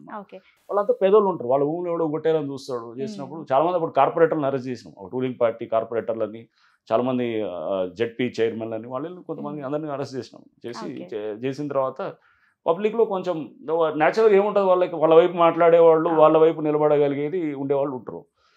చేసినప్పుడు నాతో పాటు అక్కడ పోలీస్ టీం అంతా కూడా మంచిగా ఒక లైన్లోకి వచ్చినారు అనమాట. అందరూ వచ్చి అప్పుడు ఈ పాలాభిషేకాలు అవి చేసినారు అన్నమాట. చేసినప్పుడు నేను ఒక సందర్భంలో స్టేట్మెంట్ కూడా ఇచ్చిన, ఇట్లాంటిది వద్దు, ఇట్లా పాలాభిషేకాలు అది మంచిగా ఉండదు అంటే. అది ఏమైందంటే ఏదో ఇక నాకే కొంచెం ఎంబారాస్మెంట్ ఉండేది అనమాట. అది అనేది ఒక స్టేట్మెంట్ ఇచ్చిన, ఇట్లాంటి దయచేసి ఎవరు చేయొద్దు పాలాభిషేకాలు అది అని చెప్పినాం అనమాట. సో అట్లా వరంగల్లో చాలా మంచి ఫీలింగ్ ఉంటుంది. ఉన్న 1 year ఉన్నా కానీ కూడా అంత చిన్న వాళ్ళకి మెయిన్గా వీళ్ళంతా చిన్న వాళ్ళు ఉంటాయి కదా 100 గజాలు 50 గజాలు ఉన్న వాళ్ళకి ఎవడో కబ్జాలు చేసి అంతా కొట్టేయాలని చూసేది ఇట్లుండేది. సో అది బహుశా ఈ అన్ని నేపథ్యంలోనే నాకు ఐ థింక్ ఇది హైడ్రాకి రావడానికి కూడా, హైడ్రా అనేది ప్రధానంగా భూ కబ్జాలు దీని మీద ఉంటుంది. బట్ ఇక్కడ చిన్న కనపడేది ఏంటంటే ముందు పేదవాళ్ళని చూపిస్తారు. ఈరోజు గోల కొట్టాం మేము ఇక్కడ కొండాపూర్లో చూస్తే కనుక అది 26 ఎకరాలు 36 ఎకరాల అది ల్యాండ్. అది దాదాపు 3500 కోట్ల ప్రాపర్టీ. దాని పేదవాళ్ళు అని చెప్పి ముందు కొంతమంది చూపిస్తున్నారు. వాళ్ళు కాదు పేదవాళ్ళు, వెనకాల ఉన్నది మాకు తెలుసు ఎవడనేది. సో వీళ్ళకి ముందు పెట్టే చేస్తారు. బట్ అంటే ఎక్కడైనా కానీ గాజుల రామారావు మనం చేసినాం. కొంతమంది ఉంటారు పేదవాళ్ళ ఇల్లులకి ఏదో కొంతమంది చేస్తారు. But actual main king pins అంతా వాళ్ళు వేరే వాళ్ళు ఉన్నారు. సో దాంట్లో చాలామంది ఎమ్మెల్యేలు ఉన్నారు, ఎమ్మెల్సీలు ఉన్నారు. వాళ్ళ అవన్నీ కూడా ఆక్రమించేస్తున్నాం, మేము తీసుకొని. సో హైడ్రాకి ఇప్పుడు ఉన్నటువంటిది ఏంటంటే ఇది భూ కబ్జాల దాంట్లో ఎస్పెషల్లీ చెరువులు, నాలాలు, కుంటలు, పార్కులు, గవర్నమెంట్ ఆస్తులు ఇవన్నిటిలో మేము పోతాం అన్నమాట. పోయి అది ఇస్తాం. ఇప్పటికి దాదాపు 50,000 కోట్ల పైన భూములు వెనక్కి తీసుకొచ్చినాం అన్నమాట. సో ఎంత చేస్తే 14 నెలలు అట్లా ఆ విధంగా ఉన్నది. అంటే ఇక్కడ కూడా చేస్తుంటారు వాళ్ళు. అంటే ఎట్లుంటుందంటే పబ్లిక్ ఎట్లుంటారు వాళ్ళకి సమస్య రాదు, వాళ్ళకి కుదరదు. అంటే ఎన్ని సంవత్సరాలు తిరుగుతుంటారు, 10 ఏళ్ళ నుంచి తిరుగుతుంటాడు, వాడికి అక్కడ చిన్న సమస్య అవ్వదు. వాడు ప్లాట్లన్నీ కబ్జా చేసి ఒకడు చుట్టూ గోడలు కట్టుకొని ఏదో పహానీళ్ళు ఇరికిచ్చి ఏదో ఎక్కిచ్చి ఏదో ధర్నీలో ఉందని చెప్పేసి ఎక్కించి నాదే భూమి అంటాడు. ఏదో ఒక చిన్న ఆర్డర్ ఏదో పట్టుకొస్తాడు, ఏదో పట్టుకొచ్చి ఏదో చేసి అక్కడ లోకల్గా అందరు సపోర్ట్ చేసే వాళ్ళు చాలా మంది ఉంటారు వాళ్ళకి. ఎందుకంటే ఎవరు డబ్బులు ఇచ్చినా వాళ్ళు చేసేవాళ్ళు చాలా మంది అక్కడ లోకల్ ఆఫీసర్లు పెట్టుకొని మేనేజ్ చేసుకొని మొత్తం ప్లాట్లు కొట్టేయాలను, లేదా వీళ్ళ భూములకి బంద్ చేయాలను, రోడ్లు బంద్ చేసి ఏం చేస్తారు, ఆ పైన ఉన్నోడు వెనకాల కింద ఉన్నోడికి రోడ్లు బంద్ చేస్తే వాడు రేపు అడుగుతాడు నీ భూమి నాకే అమ్మాలి, నువ్వు తక్కువ రేటుకు కొంటాడు కొనేటాడు. ఇట్లా ఇవన్నీ ఉంటాయి, చాలా ఉంటాయి. అంటే భూమి అనేది చాలా కాస్ట్లీ కమోడిటీ. దీని చుట్టూ చాలా కథలు నడుస్తాయి అన్నమాట. నడిచే కథలంతా బలవంతులు బలహీనుల్ని ఎలా ఇచ్చేయాలనేది చేసేటటువంటి వ్యవస్థ ఇది అనమాట, ఈ సిస్టమ్. సో కొంత మా మీద ఫస్ట్లో బద్నాం చాలా చేసినారు. ఇప్పుడు చూస్తున్నారు పబ్లిక్, ఇప్పుడే అర్థమవుతున్నారు అనమాట. మనం చూసిన బతుకమ్మ కుంట చూసినాము. అట్లా గాజుల రామారాం కూడా ఇప్పుడు రేపు అది 15,000 కోట్ల భూమి. అది ఇప్పుడు ఇక్కడ కొండాపూర్లో ఈరోజు చేసినాం, అది 3,500 కోట్ల భూమి. అది 3,500 కోట్ల భూమి 12 మంది అని చెప్పి వాళ్ళంతా ఎవరు చిన్న వాళ్ళు ఉన్నారు, వాళ్ళంతా వాళ్ళు చూపిస్తున్నారు, వాళ్ళ చేతులు ఉంటారు 3,500 కోట్ల భూమి అసలు. సార్ మీ ఎంటైర్ కెరీర్ లో మీకు బెస్ట్ కేస్ అంటే ఏం చెప్తారు సార్? అంటే మెమరబుల్, అంటే కొంచెం హార్డెస్ట్ అనిపించినా కూడా అయినా కూడా మేము దీన్ని సక్సెస్ చేస్తాము దీన్ని అన్నట్టు. కేసెస్ చాలా ఉంటాయి మాకు, చాలా చేసినాం. అంటే నేను ట్రైనింగ్లో ఉన్నప్పుడు డిఎస్పీకి చెప్పిన హయత్ నగర్లో ఎస్ఐ డ్యూటీస్ చేస్తున్నాను. అప్పుడు కూడా ఒక గ్యాంగ్ని పట్టుకున్నాం అనమాట. అంటే ఒక పెన్ నుంచి వర్కౌట్ చేసి ఇంటర్స్టేట్ గ్యాంగ్ అనమాట. అంటే లారీలు వెళ్తాయి కదా, హైవే వెంబడి లారీలు పెడతారు, పైన టార్పాలిన్ కోసి దాని నుంచి మొత్తం లోపల సామాన్లు అంతా ఎత్తుకెళ్తుంటారు. సో అది అట్లా ఏం చేస్తుంటే చాలా దొంగతనాలు చేస్తుంటారు అనమాట. అంటే ఎట్లా అయిందంటే ఇక్కడ మామూలుగా ఎట్లుంటాయంటే సత్యన ఇప్పుడు హైవేలు వెంబడి అప్పుడు దాబాలు ఉంటాయి, దాబాల దగ్గర అక్కడ రోడ్ పెడతారు, బండ్లు పెడతారు.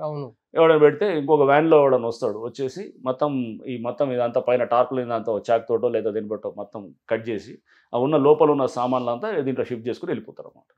ఇట్లాంటివి చాలా జరుగుతుండే అనమాట. రెస్ట్ తీసుకున్నాను కూడా తెలుసు సంగతి. వాడు రెస్ట్లో పడుకుని ఉంటాడు కదా డ్రైవర్, వాడికి తెలియదు. సో మాకు అప్పుడు ఏమైంది, నేను అప్పుడు ట్రైనింగ్లో ఉన్నా, ఎస్ఐ పార్ట్ ఆఫ్ ట్రైనింగ్. అంటే డిఎస్పీ చెప్పిన కానిస్టేబుల్ చేయాలి, ఎస్ఐ చేయాలి. ఎస్ఐ 3 నెలలు అప్పుడు ఉన్నాము ఇక్కడ హయత్ నగర్. రామోజీ ఫిలిమ్స్ దగ్గర ఇట్లాంటిది ఒకటి అయింది అనమాట. సేమ్ ఇట్లాంటిది అయితే దొంగతనము ఏమైందంటే ఒక లారీ ఆపుంటే లారీలో నుంచి మొత్తం డబ్బల్ బాక్సులు అనమాట, కార్టన్లు ఉంటాయి కదా, కార్టన్లు ఒక 50 కార్టన్లు, ఈచ్ కార్టన్లో 1000 పెన్లు ఉంటాయి అనమాట. సో ఈచ్ కార్టన్లో 1000 పెన్లు, పెన్లు అనమాట. రోటోమాక్ కంపెనీ పెన్లు అవి దొంగతనం చేస్తారు. వెళ్ళిన తర్వాత దాని మీద మాకున్న లీడ్ మేము ఏం చేస్తాం, నువ్వు ఏదైతే అంటున్నావు ఫస్ట్ ఎవరు డ్రైవర్ని అనుమానిస్తాం, వాడిని డ్రైవర్ని తెచ్చి వాడిని కాస్త ఫస్ట్ వాడిని ఇంటరాగేట్ చేసినప్పుడు వాడు మంచి వాడే చేసినాడేమో అని చెప్తే వాడు కాదని చెప్పి అర్థమైన తర్వాత అరే ఇట్లా కాదని చెప్పి అప్పుడు లోకల్గా ఉండే ఫస్ట్ నేను అప్పుడు కానిస్టేబుల్ వాళ్ళందరూ చెప్తుండే ఇట్లాడే చెప్తాడు సార్ వాడిని చేయాలని చెప్పి అన్నప్పుడు వాడిని ఇంటరాగేట్ చేస్తే వాడు అప్పుడు అనుకున్నా ఇట్లా కాదు, దీన్ని మనం దిమాగ్ పెట్టి ఆలోచన చేయాలి, ఊరిని ఇట్లా కాదని చెప్పి ఈ పెన్లు పెడితే కనుక ఇన్ని పెన్లు కొనాలంటే దొంగతనం చేసినాడు. దొంగతనం చేసినాడు ఏడా అమ్మాలి కదా, మరి వాడు పైసల కోసం ఏడా అమ్ముతాడు. సో నేను హైదరాబాద్ సిటీ వాడిని కాబట్టి న్యాచురల్గా ఈడ ఓల్డ్ సిటీలో చాలా ఉంటాయి. ఓల్డ్ సిటీ మనకి బేగం బజార్ ఇవన్నీ ఉంటాయి, చెత్త బజార్ ఇవన్నీ చాలా చోట్ల ఇవన్నీ దొంగ సామాన్లు అంతా అమ్మేది ఉంటుంది అనమాట. సో అక్కడ ఏం చేసినాము, ఆడ అందరికీ కొంతమందికి చెప్పి ఈ కంపెనీ వాళ్ళు కూడా చెప్పినా మీరు వాచ్ చేస్తున్నారు అనగానే చెప్పినాడు, సార్ ఎవడో వచ్చి వాడు పెన్లు అమ్ముతున్నాడు, ఈ పెన్లు అమ్ముతున్నాడు అంటే ఈ పెన్లు ఫస్ట్ టైం ఇండియాలో లాంచ్ చేయడానికి తీసుకెళ్తున్నారు, చెన్నైకి తీసుకెళ్తున్నారు అనమాట. అది రోటోమాక్ అంటే ఎక్కడ దొరకదు ఇక బయట. మరి ఇక్కడ అమ్ముతున్నాడు అంటే వాడి దగ్గర ఏదో ఉందని వాడి దగ్గరికి వెళ్ళి వాడిని మనం ఇంటరాగేట్ చేసినప్పుడు వాడిని పట్టుకుంటే వాడు షటర్ దించి లోపల వాడిని 2 వాయిస్తే వాడు చెప్పినాడు. చెప్తే ఇక దాంతోపాటు ఇంకా ఏంటంటే ఇక హార్లిక్స్ డబ్బాలు చాలా దొరికినాయి అనమాట. అంటే ఇంకొక దాదాపు ఒక 50-60 కేసుల్లో ఇట్లా చేస్తున్న పెద్ద గ్యాంగ్ అనమాట, కర్ణాటక మున్బాగల్ గ్యాంగ్. సో అట్లా అది ట్రైనింగ్లో. సో ఇట్లా అంటే ప్రతి కేసు కూడా మనకు ఒక ఛాలెంజ్ ఉంటుంది అనమాట. అంటే ఫస్ట్ చూడాల్సింది ఏం లేదు సతన, లీడ్ అనేది చాలా ఇంపార్టెంట్. ఎక్కడ మనం ఆ లీడ్ అనేది దొరుకుతానే చూస్తాం అనమాట. అంటే ఇందాక నేను చెప్పిన ఆయేషా కేసులో 6 నెలలు అది గ్యాప్ 6 నెలలు. సో అది మనకి ఇది ఉన్నది. అట్లా మారుతిరావు కేసు చేసినాం మేము మిర్యాల కూడా ఉన్నప్పుడు, నల్గొండ అది ప్రణయ్ కేసు. అది కూడా మంచి కేసు అనమాట, మంచి కేసు. దాన్ని మమ్మల్ని మిస్లీడ్ చేయడానికి ఫస్ట్ ఏం చేసినారంటే ఎవడో వైపు తీసుకెళ్లాలని చూసినారు అనమాట. తీసుకెళ్లి దాన్ని మేనేజ్ చేయాలని చూసినారు అనమాట. అది మేము ఎప్పుడైతే కనుక దాని లోతుల్లోకి వెళ్ళే కొద్దీ మారుతిరావుని మాకు డౌట్ వచ్చింది. ఎవడో కొంచెం లోకల్ లీకల్ నుంచి పేరు వచ్చినప్పుడు తీసుకొచ్చిన తర్వాత మొత్తం స్టోరీ అంతా వచ్చేసింది. దాంట్లో అప్పుడు ఐఎస్ఐ ఆపరేటివ్స్గా చేసినటువంటి వాళ్ళు ఉండే అనమాట. వాళ్ళు అస్గర్ అలీ అని చెప్పేసి, ఇంకో బారీ అని, వీళ్ళందరూ వాళ్ళు యాక్చువల్లీ వాళ్ళు వచ్చినారు. తర్వాత వాడు శర్మ అని చెప్పేసి వాడు మెయిన్ నరుకుతాడు అనమాట. వాడు బీహార్ వాడిని పట్టుకొచ్చి ఇదంతా విత్ ఇన్ 3-4 days లో చేస్తాం. అంటే అసలు దీని మూలం సార్ నల్గొండ జరిగిన కథ. అంటే అది అంతా ఇప్పుడు మారుతిరావుకిను ఇది ఈ ప్రణయ్ అనే పిల్లగాడు ఉంటాడు. క్యాస్ట్ పక్క క్యాస్ట్ ఇది. వీళ్ళేమో ఎస్సీ మాల, ఇతనేమో వైశ్య. బాగా అఫ్లూయెంట్ ఫ్యామిలీ, డబ్బున్న బ్యాక్గ్రౌండ్ ఉన్నటువంటి ఫ్యామిలీ ఇతను మారుతిరావు. వీళ్ళేమో కొంచెం మామూలు మిడిల్ క్లాస్ బ్యాక్గ్రౌండ్ ఉన్నది. ఇతనికి ఇష్టం లేదు క్యాస్ట్. దీంతో అమృత వీళ్ళిద్దరి మధ్యలో లవ్ ఉంటుంది, ప్రణయ్ మధ్యలో. కెమెరా మంచి పెట్టిండ్రు, చేస్తారు. అది మంచి అంటే కెమెరాలో మంచి ఐడియా సార్. అది మొత్తం సిటీ అంతా పెట్టేసారు, ఎక్కడేం జరుగుతున్నా కూడా తెలిసిపోతుంది. ఇప్పుడు సీసీ కెమెరాలు ఇప్పుడు చాలా ఉన్నాయి. ఇప్పుడు హైదరాబాద్ లో మనకి more than 5 lakhs సీసీ కెమెరాలు ఉన్నాయి. అట్లానే సిటీల్లో ఊర్లలో కూడా అంతే ఉన్నాయి అనమాట. ఊర్లలో కూడా ఇప్పుడు అట్లానే ఉన్నది. అంటే సింపుల్ ఏం లేదు. ప్రతి కేసులో వాడు ఎక్కడో ఒక వదులుతాడు, అంటే ట్రేసెస్ వదులుతాడు. ట్రేసులు వదలకపోయినా కానీ అది కూడా లీడే. ఫోన్ వాడితే ఒక లీడు, ఫోన్ వాడకపోయినా ఒక లీడ్ అనమాట. ఏదైనా కానీ అంటే మనం ఎట్లయినా కూడా తీసుకోవచ్చు. ఫోన్నే అవసరం లేదు, ఫోన్లో లేకున్నా కూడా చేయొచ్చు. అండ్ కొన్ని కేసెస్ని మనం కొంచెం లోతుగా, అంటే ఏం లేదు దాంట్లో డీప్గా వెళ్ళాలి. అంతే, డీప్గా వెళ్ళి మనం ఆలోచన చేయాలి. ఏదైనా కానీ ఇప్పుడు ఒక కేసుని చేయాలంటే కనుక అది దాన్ని ఛాలెంజ్గానే తీసుకోవాలి. ప్రతి కేసు తీసుకొని అందరిలాగా కాకుండా కొంచెం డిఫరెంట్గా చేయాలి మనం. మరి ఏం చేసినారు? అది నల్గొండ కేసు వాళ్ళ ఆయన ఆత్మహత్య అయింది కదా, వాళ్ళకందరికి మరణశిక్ష పడ్డది. ఇప్పుడు శర్మకి డెత్ సెంటెన్స్ ఇచ్చిన, నరికినోడికి డెత్ సెంటెన్స్, అవునా? తక్కిన వాళ్ళందరికీ లైఫ్ ఇంప్రిజన్మెంట్, యావజ్జీవ శిక్ష పడ్డది. One of the beautiful case. అది చాలా బాగా చేసినాము. కేసు ఛార్జ్ షీటే దాదాపు 2000 పేజీల పైన ఉండే అనమాట. దాన్ని చాలా రోజులు వెయిట్ చేసినాం. అంటే దాంట్లో కూడా మమ్మల్ని అప్పుడు అన్నారు అనమాట, మారుతిరావు దగ్గర ఏదో పైసలు తీసుకొని పోలీస్ అంతా మ్యాండేట్ ఇవన్నీ వస్తుంటాయి. మనం అందుకోసం ఏమంటే ఎవడు ఏమన్నా కానీ నేను పట్టించుకోను అనమాట.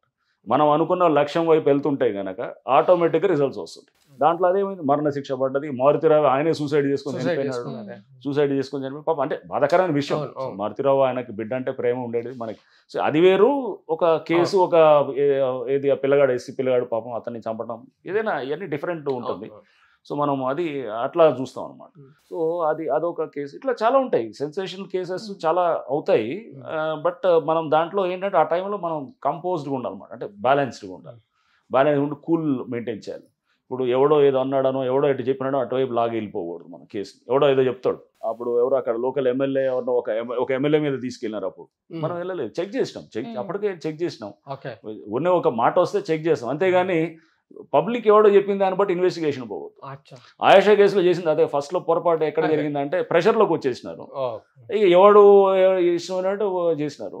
తర్వాత యాక్చువల్గా నిజం చెప్పే కొద్దీ జనాలకి నమ్మే పరిస్థితి లేదు. ఎందుకంటే దాన్ని అంతా కిస్రీ చేసి బాను. తర్వాత ఇప్పుడు సిబిఐ కూడా మళ్ళీ ఇప్పుడు 17 ఏళ్ల తర్వాత అదే మళ్ళీ మేము చేసిందే కరెక్ట్ అని చెప్తున్నాను. నేను అప్పుడే ఛాలెంజ్ చేసినాం అసలు. అరే రేపు సిబిఐ కాదు, ఎఫ్బిఐ కాదు, ఎవడు చేసినా కానీ రేపు సత్యం బాబే అది మీరు రేపు 17 ఏళ్ల తర్వాత మళ్ళీ సిబిఐ అదే ఇచ్చింది అనమాట రిపోర్ట్. సో ఇచ్చింది. సో అంటే ఏం లేదు, కేసెస్ దర్యాప్తు అనేది ఒక చాలా అంటే ప్యాషన్తో చేయాలి. ప్యాషన్ అంటే చాలా దాంట్లో ఇంట్రెస్ట్ ఉండాలన్నమాట. ఇంట్రెస్ట్ ఉండాలి. మనం చాలా లోతుగా ప్రతి దాన్ని అర్థం చేసుకోవాలి. చేసి మనం కేసుని అన్ని కోణాల్లో అర్థం చేసుకోవడానికి ట్రై చేస్తే కనుక ఈజీ వర్కౌట్ చేయాలి. కష్టమైన పని ఏం కాదు. సార్ ఇంకో question, now you become Hydra commissioner. ఇప్పుడు మీరు you become very big celebrity in both the states. Hydra Ranganath garu అంటే గుర్తుపట్టేస్తారు ఎవరైనా. చిరంజీవి ఎట్లా మాకు అట్లా, మీరు రంగనాథ్ అట్లా గుర్తుపట్టేస్తారు. How do difference feeling sir before సత్యనాసి? ఇవన్నీ మనం ఏదో ఫీలింగ్ పేరు రావాలనో చేసేది ఏముండదు. మనం పని చేసుకుంటూ పోతే ఆటోమేటిక్గా అన్నీ వస్తాయి అంటారు కదా. మనకు భగవద్గీతలో కూడా ఉంటుంది, నువ్వు రిజల్ట్ని ఆశించకు, నీ చేయాల్సిన పని పుట్ యువర్ ఎఫర్ట్, అంతే, result will automatically follow. So అంతే, మనం ఏదైనా కానీ మన చేయాల్సిన పని చేసుకుంటూ పోవాలి. చేసే పని రైట్ డైరెక్షన్లో చేయాలి. ఈ నిమిషంలో అది రాంగ్ అయి ఉండొచ్చు, ఈ నిమిషంలో రాంగ్ అని అనుకోవచ్చు, అయి ఉండవచ్చు, రాంగ్ అని అనుకోవచ్చు. పర్సెప్షన్స్ ఉంటాయి అన్నమాట. ఆ పర్సెప్షన్స్ ఏంటి ఉన్న దీంట్లో ఎవడు కాడు చేసేది. నేను చెప్పాను, ఒక ఆయేషా కేసు చేసినప్పుడు ఇట్లనే అక్కడ లోకల్గా ఉన్న ఫ్యాక్టర్స్ డిఫరెంట్గా ఉంటాయి. బట్ దిస్ ఇస్ డిఫరెన్స్ కదా. నిన్న మీరు ఎవరో మీకు తెలియదు, కానీ దీంట్లో కూడా ఇప్పుడు స్టార్టింగ్లో చేసినప్పుడు మీరు ఇది చేసినది, ఇప్పుడు సిస్టమ్స్ అన్ని క్లీన్ అవుతున్నాయి అన్నమాట. ప్రాపర్గా లైన్లోకి వెళ్తున్నాయి. గవర్నమెంట్ ల్యాండ్లో కబ్జాలు చేయాలంటే ఒకసారికి 1కి 10 సార్లు ఆలోచన చేస్తాం. చెరువులో ఎవడన్నా కబ్జా చేసి కట్టాలంటే ఒకటికి 100 సార్లు చేస్తాడు, కుంటల్లో కానీ చెరువులో. పబ్లిక్ ముందు అవేర్నెస్ వచ్చింది, ముందు FTL బఫర్ అనేది ప్రతి వాడు పిల్లగాడు కూడా తెలుసు ఇప్పుడు అన్నమాట. చిన్న పోరాడు కూడా చెప్తాడు, చెప్తే వాళ్ళు కొనరు ఇప్పుడు పబ్లిక్. నువ్వు మార్కెట్ లేనప్పుడు ఇక కబ్జా చేసేవాడు ఆడి నుంచి వస్తాడు. సో సిస్టమ్ నీకు క్లీన్ అవుతుంది. సో ఈ ట్రాన్సిషన్లో వస్తాయి డెఫినెట్గా కొంత జర్కీ ఇది ఉంటుంది అనమాట. దాంట్లో కొంతమంది ఏది నష్టపోయిన వాళ్ళు ఉంటారు, చిన్నవాళ్ళు. బట్ ఓవరాల్గా బాగుపడేది ఎవరికి? సమాజమే బెటర్ అవుతుంది అన్నమాట. టైం పడుతుంది కానీ కొంచెం టైం అయిపోతుంది, ఇప్పటికే బెటర్ అవుతుంది. మీరు 1 ఇయర్లోనే ఇప్పుడు చాలా కనపడుతుంది. ఇప్పుడు బతుకమ్మ కుంట మనం చూసినాం, ఎంత పబ్లిక్ పేదవాళ్ళ నుంచి ఫుల్ మనకి అక్కడ సపోర్ట్ ఉండే అనమాట. అక్కడ బస్సీ వాళ్ళందరూ అన్నమాట. వాళ్ళు ఎందుకంటే వాళ్ళని డిస్టర్బ్ చేయలేదు మేము. తక్కిన ఏదైతే కనుక అది ఉన్నదో ల్యాండ్ని రీక్లెయిమ్ చేసినాం. This thing I want divorce sir, this Bathukammakunta. నా గురించి పెద్ద యాక్టర్ని ఇల్లు కూలగొట్టి అది మొత్తం మేము చేస్తున్నాం అన్నట్టు మీరు ఇచ్చుకున్నారు. ఇప్పుడు బతుకమ్మకుంటా అని చెప్పి పేరు చెప్పితో మేము చాలా మంచి వాళ్ళం, చాలా చేస్తున్నాం అన్నట్టు. కానీ పేదోళ్ళతో కొట్టడం, ఇంకా అదేంది ఆదిత్య కన్స్ట్రక్షన్ ఒకటి కొండపూర్, వాళ్ళు రోడ్ మీద మొత్తం ఆదిత్య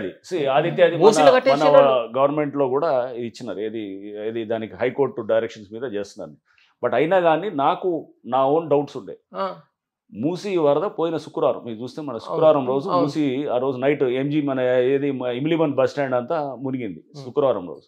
శనివారం మార్నింగే మూసీ ఫుల్ ఫ్లోలో ఉందన్నమాట. నేను చదరఘాట్ వెళ్ళి అక్కడ అందరు పబ్లిక్ తోటి మాట్లాడినాము. దిల్షుక్ నగర్ మన ఎదురు కదా ముసరాంబాగ్ బ్రిడ్జ్ దగ్గర పోయినా. వెంటనే నాకు ఐడియా వచ్చింది అంటే ఈ ఆదిత్యవాడ సంగతి ఏందో అర్థమవుతుంది మనకి. అసలు మూసీ అనేది వెంటనే అక్కడికి వెళ్ళి ఆదిత్య అక్కడ అవుటర్ రింగ్ రోడ్ దగ్గర వెళ్తే ఆ అవుటర్ రింగ్ రోడ్ అంతా కట్ అయిపోయింది. ఎందుకంటే సర్వీస్ రోడ్ అంతా నీళ్ళు వచ్చినాయి.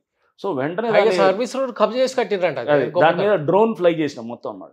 డ్రోన్ చేసి అంటే ఇదంతా తర్వాత చేసిన కాంట్రవర్సీ. దానికన్నా ముందు మేమే వెళ్ళి యాక్ట్ చేసినాం. వెళ్ళి వెంటనే దాన్ని మొత్తం డ్రోన్తో క్యాప్చర్ చేసి, ఇప్పటికీ నాకు డౌట్ అది, ఇప్పటికీ అది ఏంటంటే వాళ్ళు ఏది కోర్టు ఇది ఉన్నది అని చెప్పి అన్నారు. ఆ NOC ఇరిగేషన్ ఇచ్చిన NOC నాకు డౌట్ ఉందన్నమాట. దాని మీద ఇప్పుడు ఎంక్వైరీ చేస్తున్నాము. డెఫినెట్గా రేపు ఎంక్వైరీ డీప్గా పోతాం. మాకున్నటువంటిది ప్రాథమిక సమాచారం ఏంటంటే కొన్ని నాళాలని కూడా వాళ్ళు క్లోజ్ చేసినారు అనేది ఉందన్నమాట. సో అది రేపు ఉందనుకోండి, రేపు ఖచ్చితంగా బిల్డింగ్ని డిమాలిష్ చేయాల్సి వస్తుంది. అంటే దాని విత్ ప్రాసెస్ ఫాలో అవుతూ డిమాలిష్ చేస్తాం. సో రేపు ఆదిత్య గారిది ఎవడైనా కానీ కనుక రేపు నాళాలని కానీ లేకపోతే ఇట్లాంటిది అక్కడ మేము చూసిన దాన్ని బట్టి పెద్ద మూసీని కబ్జా చేసినారు అనేది ఉంది. అవి ఆల్రెడీ వస్తున్నాయి.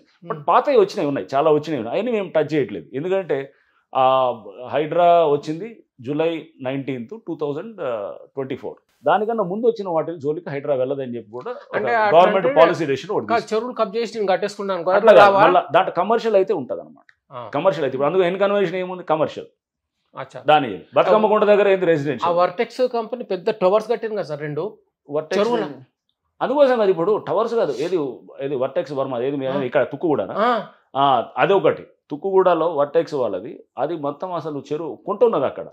ఆ కుంటని వీళ్ళు మాయం చేసి దాన్ని అసలు, ఎందుకంటే కుంట అది రెవెన్యూ రికార్డ్స్లో లేదు. కుంట రెవెన్యూ రికార్డ్స్ ఏం చేస్తారు, కబ్జా చేయాలనుకునేవాడు రెవెన్యూ రికార్డ్స్లో లేకపోతే దాన్ని ఎత్తుక్కుంటారు అనమాట. ఎందుకంటే లోకల్ రెవెన్యూలో లేకపోతే ఎవడో కింద స్టాఫ్ ఎవడో చెప్తాడు, అలా నువ్వు కబ్జా చేయాలనుకుంటే ఈ ఎత్తుకో, ఈ మంచిగా ఉంటుందని చెప్తాడు, వాడే ఇస్తాడు అది. సో వీళ్ళ మ్యాప్లో లేదు, అది ఏది విలేజ్ మ్యాప్లో లేదు.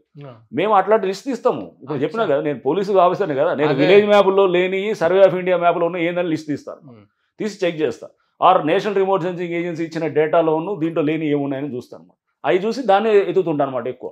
ఇప్పుడు దాంట్లో అది దొరికింది మాకు. దొరికినప్పుడు వెంటనే దాని లోతుగా పోయి ఇప్పుడు దాని మీద సీఎం గారి దగ్గర కూడా మీటింగ్లో నేను రైజ్ చేసినాం. దాని మీద ఇప్పుడు వాళ్ళు డీటెయిల్ ఎంక్వైరీ చేసినారు. ఆ కుంటది ఇప్పుడు మొత్తం మేము దాన్ని మొత్తం మా కంట్రోల్లో తీసుకొని దాన్ని మొత్తం ఇప్పుడు ఆల్రెడీ ఇరిగేషన్ వాళ్ళు ఎంక్వైరీలు జరుగుతున్నాయి, ఎవరెవరు దాంట్లో మ్యానిపులేట్ చేసినారు అనేది. అది కూడా అది ఆ కుంట అనేది ఇప్పుడు మేము ఒత్తిడి పెట్టంగానే ఇప్పుడు వెంటనే కింద నుంచి నోటిఫికేషన్ ఇప్పుడు దానికి ఇచ్చినారన్నమాట. 10 ఎకరాలు, దాదాపు 9 ఎకరాలు చెరువు కింద చూపిస్తున్నాం అది కుంట. అంటే దాన్ని పూర్తి చేసినారు, బట్ దాన్ని తవ్వుతాం, రేపు ముందు తవ్వి దాన్ని తయారు చేయొచ్చు. సో బట్ ఇప్పుడు ఫస్ట్లో అసలు నోటిఫై చేయలేదు దాన్ని, అది పక్కన పెట్టేసినారు అన్నమాట. అంటే మెల్లిగా దాన్ని ఫిల్ చేసి కబ్జా చేసేయచ్చు అనేది. సో ఇట్లాంటి చాలా వెళ్తాయి ఇప్పుడు కొన్ని చాలా పడుతుంది. ఇప్పుడు బతుకమ్మ కుంట అంతే కదా, అట్లా రేపు ఏది మన వర్టెక్స్ దగ్గర ఉండే కుంట అంతే, ఇవన్నీ అంతే. సో అక్కడ సోషల్ మీడియాలో సరే ఏదో వాళ్ళు ఒకళ్ళిద్దరు మాట్లాడుతుండే, ఏది అది మేము వర్టెక్స్ వర్మని ఏది హైడ్రా రంగనాథ్ కలిసిపోతే 8 ఎకరాలు అంటే అది 200 కోట్లు ఆస్తాడు. ముందు వాళ్ళని గుంజుకొని చేసినాము. ప్లస్ వాళ్ళకి ఒకటి సతన బిల్డర్స్ ఇక్కడ ఎవరన్నా అంటే అందరు కాదు, మంచి బిల్డర్స్ మంచిగా ఉండొచ్చు. తప్పు చేసే బిల్డర్స్ ఎవరికి భయపడతారంటే హైదరాబాద్లో హైడ్రాకి భయపడతారు. ఎవరు కుంటలు కబ్జాలు చేసేవాళ్ళు, అంతేగాని నేను వాళ్ళని మేనేజ్ చేసుకుంటా వీళ్ళని మేనేజ్ చేసుకుంటా నడిపిస్తా అనేటటువంటి పద్ధతి ఉండదు అనమాట. ఏది మిమ్మల్ని మేనేజ్ చేసి కొంచెం అదే చెప్పిన అది ఆ మేనేజ్ కొంచెం అది చేయకుండా అది జరగదు అనేది కూడా నేను ప్రెస్ మీట్లో కూడా చెప్పాడు అనమాట. ఇంపాసిబుల్ అని అన్నాం. అది ఎక్కడ జరగదు. మీరు రేపు జరిగే పరిణామాలే ముందు చూపిస్తుంటాయి కదా. ఏ బిల్డర్ ఎవడైనా కానీ కూడా కబ్జా చేస్తే రేపు ఖచ్చితంగా అతను వదలం అనమాట. అందరు బిల్డర్లు ఒకటన్నాను నేను. అదే కొంచెం మంది జెన్యున్ బిల్డర్స్ చాలా మంది ఉండొచ్చు, చాలా మంది జెన్యున్ బిల్డర్స్ ఉంటారు. వాళ్ళు ఫెయిర్ గా బిజినెస్ చేయాలనుకున్నారు. ఇట్లాంటి వాళ్ళు కొంతమంది ఉంటారు, ఇదే ఎత్తుతుంటారు. ఎప్పుడు ఎక్కడ ఏ కిరికిరి ఉన్నది, పంచాయతీ ఉన్నది, ఇక్కడ చూసి మనం ఆడ ఎంటర్ అవుదాం, ఆడ లాభాలు రూపాయికి 10 రూపాయలు వస్తాయి అనేటట్టు అట్లా ఉండేవాళ్ళు కొంతమంది ఉన్నారు. I need some more explanation at this discussion. MIM ఆయన కబ్జా చేసి మొత్తం చెరువులు కట్టింది కదా సార్ కాలేజ్. లేదు ఇప్పుడు అది కదా, ఇప్పుడు ఎంఐఎం వాళ్ళది కూడా మేము సాఫ్ట్ కార్నర్ అని చూస్తుంటాం సోషల్ మీడియాలో. ఫస్ట్ డెమాలిజ్ అంతేనా? రైట్, అందరికి ఉన్నట్టే నీకు కూడా ఉన్నది. అసలు ఫస్ట్ డెమాలిజ్ చేసిందే ఎంఐఎం వాళ్ళ దగ్గర కదా. మేము ఆయన ఎంఐఎం ఎమ్మెల్యే ఉండే, ఆయన ఎవరు లేదు, ఎంఐఎం ఎమ్మెల్యే, ఆయన బిల్డింగ్స్ అన్ని బుమ్రుక్ దాలని ఇప్పుడు డెవలప్ చేస్తున్నాం వచ్చారు. మొత్తం అవన్నీ వాళ్ళే బిల్డింగ్స్ అన్ని ఆడ డెమాలిజ్ చేసినాం. ఈ మధ్య చాంద్రాయణ గుట్టలో మొత్తం ఒక పెద్ద ఏరియాని తీసేసి మొత్తం వాళ్ళు ఎంఐఎం కార్పొరేటర్లు వాళ్ళందరూ వచ్చి రోడ్ల మీదకి వచ్చి హైడ్రా డౌన్ అని చెప్పి అంటున్నారు. ఆయన తీసేసినాం మొత్తం దీన్ని ఇప్పుడు గవర్నమెంట్ హ్యాండ్ ఓవర్ చేసినాం. చాలా వాల్యుబుల్ చాంద్రాయణ గుట్ల దాదాపు 40 కోట్ల ఆస్తి అనమాట. హైవే మీద ఉన్న మెయిన్ రోడ్డు మీద జంక్షన్లో ఉన్న 1 ఎకరా ప్రాపర్టీ అన్నాడు. అట్లా అంటే ఎంఐఎం సాఫ్ట్ కార్నర్ అనేది ఉండదు. బట్ ఈ కాలేజ్ వచ్చేటప్పటికి ఈ కాలేజ్తో పాటు చాలా ఉన్నాయి. ఇప్పుడు థియేటర్ నోటిఫికేషన్లు మనం ఆగినాయి లాస్ట్ ఇయర్ అక్టోబర్ తర్వాత. మీరు నోటిఫికేషన్ లేదు అట్లానే ఎగ్జామ్లు ఉన్నాయి, ఒక రీజన్ అది అప్పుడు ఆ టైంలో. బట్ ఆ తర్వాత మేము నోటిఫై చేయలేదు. అంటే నోటిఫై ఎందుకు చేయలేదు ఇప్పుడు చెప్తున్నా. ఇప్పుడు ఆదిత్య అది ఉంది, ఇందాక నువ్వు అడుగుతున్నావు. ఆదిత్య అది యాజ్ పర్ ఇరిగేషన్ దాని ప్రకారం కరెక్ట్, అది అంత ఎన్ఓసి ఇచ్చినారు. బట్ నేను ఇప్పుడు డేటా నేషనల్ ఇది శాటిలైట్ డేటా తీసుకున్నా, క్రాస్ చెక్ చేసినప్పుడు దొరికిపోతున్నారు అనమాట. సో దాన్ని పెడతాను, అందుకోసం నేను లేట్ చేసింది అనమాట. 1 ఇయర్ ఏంటంటే రేపు నేను ఇరిగేషన్ వాళ్ళలో ఎవరన్నా నేను రాంగ్ అని చెప్పి ప్రూవ్ చేయాలంటే నా దగ్గర సైంటిఫిక్ టెక్నాలజీ ఉండాలి. సో ఇప్పుడు వీళ్ళందరిది కూడా రేపు ఏంటంటే రేపు దీనికోసం నోటిఫికేషన్స్ 1 ఇయర్ డిలే చేసాం అనమాట. ఎందుకంటే ఈ డేటా కలెక్ట్ చేస్తున్నాం, ఎన్ఆర్ఎస్ నుంచి, నేషనల్ రిమోట్ సెన్సింగ్ యూనిట్ నుంచి డేటా కలెక్ట్ చేస్తున్నాం. వాళ్ళకి 2 crores పే చేసినాం. అది ఇస్రో, ఇండియా అంటే గవర్నమెంట్ ఆఫ్ ఇండియాకి సంబంధించిన ఏజెన్సీ అనమాట, చాలా ప్రెస్టీజియస్ ఏజెన్సీ. వాళ్ళ నుంచి మేము కలెక్ట్ చేసి దాన్ని ప్రాసెసింగ్ చేసి దాన్ని 3Dలో కనపడుతుంది అనమాట. అంటే ఇదంతా 2006లో అప్పుడు చెరువులు ఎలా ఉన్నాయి, కుంటలు ఎలా ఉన్నాయి, దాని ఫొటోస్ వస్తున్నాయి అనమాట మొత్తం. అది ఆ ఫొటోస్ తీసుకొని అప్పుడు కబ్జా అయిందా లేదా అని చెక్ చేస్తాం. అప్పటికి రియల్ ఎస్టేట్ అంత లేకుండే కదా, ఇప్పుడు 20 ఏళ్ళ బ్యాక్ కదా, అది తీసుకున్నాం ప్రామాణికంగా. అట్లానే సర్వే అంటే ఒక సైంటిఫిక్ పద్ధతిలో రేపు కోర్టులు అడిగినా కానీ అరే మంచిగా చేసిన షబాష్ హైడ్రా మంచిగా చేసింది అనేటట్టు ఉన్నాము. అంతేగాని మనం వెంటనే వెళ్ళి ఇది చేయాలనేది లేదు. ఫస్ట్లో మేము ఫైనల్ నోటిఫికేషన్ ఇచ్చి డెమాలిజ్ చేసినాం. నాగార్జున అది ఎన్నికను ఫైనల్ నోటిఫికేషన్ అయిపోయింది, కూల్చినాం అది. సో అట్లా ఫైనల్ నోటిఫికేషన్స్ అయినా చాలా వాటిని కూడా మనం డెమాలిజ్ చేసినాం. బట్ ఇప్పుడు నోటిఫికేషన్ ఎందుకు ఆపినామంటే ముందు మన దగ్గర సరైన ఇన్ఫర్మేషన్, ఎందుకంటే వీళ్ళు ఇష్టమైనట్టు లేకపోతే కింద అధికారులను బేస్ అయితే కనుక వాళ్ళు ఇచ్చిన దాన్నే నమ్మాల్సి వస్తుంది. నేను చెక్ చేసేది కావాలి. కింద నుంచి నాకు ఎవరో వచ్చి ఇప్పుడు నేను lake protection committee chairman, Hydra commissioner, నేను ఊరిని కింద నుంచి ఫైల్ చేస్తే సైన్ చేయాలి.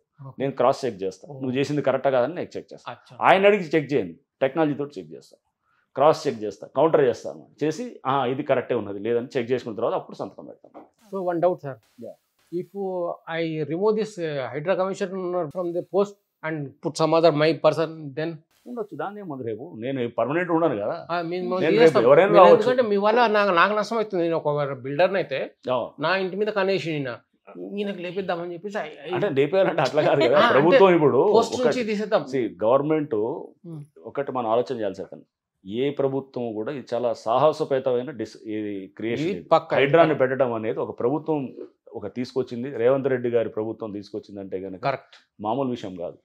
ఎందుకంటే ఒక రూలింగ్ పార్టీ ఇటువంటి ఇన్స్టిట్యూషన్ తెచ్చి ల్యాండ్ కబ్జాలని చెక్ చేద్దాం అనేది అది ఒక ఇండియన్ స్కూల్ ఆఫ్ బిజినెస్ రాస్తారు, విప్లవాత్మకమైన నిర్ణయం అని చెప్పి రాస్తారు Indian school of business article. అంటే మామూలు విషయం కాదు అది. ల్యాండ్ కబ్జాలు చెక్ చేయాలనుకునేది ఒక గవర్నమెంట్ నుంచి రావటం అనేది, ఇట్లాంటి ఇన్స్టిట్యూషన్ తీసుకురావటం, దానికి అన్ని పవర్స్ ఇవ్వటం. మళ్ళీ పవర్స్ ఇచ్చినారు, ఊరిని ఏదో కాదు. ఇప్పుడు నేను వెళ్ళి అనాథరైజ్డ్ ఉంటే ఆడ కూలగొడతాం, లేకపోతే ఇంకేదో దానికి ఏదో ల్యాండ్ ఆక్యుపై చేసి ఉంటే దాన్ని మళ్ళీ వెంటనే తీసేసుకుంటున్నాం, ఎంక్రోచ్ తీసుకొని ఫెన్సింగ్ వేస్తున్నాం. సో ఇన్ని పవర్స్ ఇచ్చినారు, పవర్స్ ఇచ్చి ఆర్డినెన్స్ తీసుకొచ్చినారు, తెచ్చి మాకు అమెండ్ చేసి పవర్స్ ఇచ్చి చాలా ఇచ్చినారు.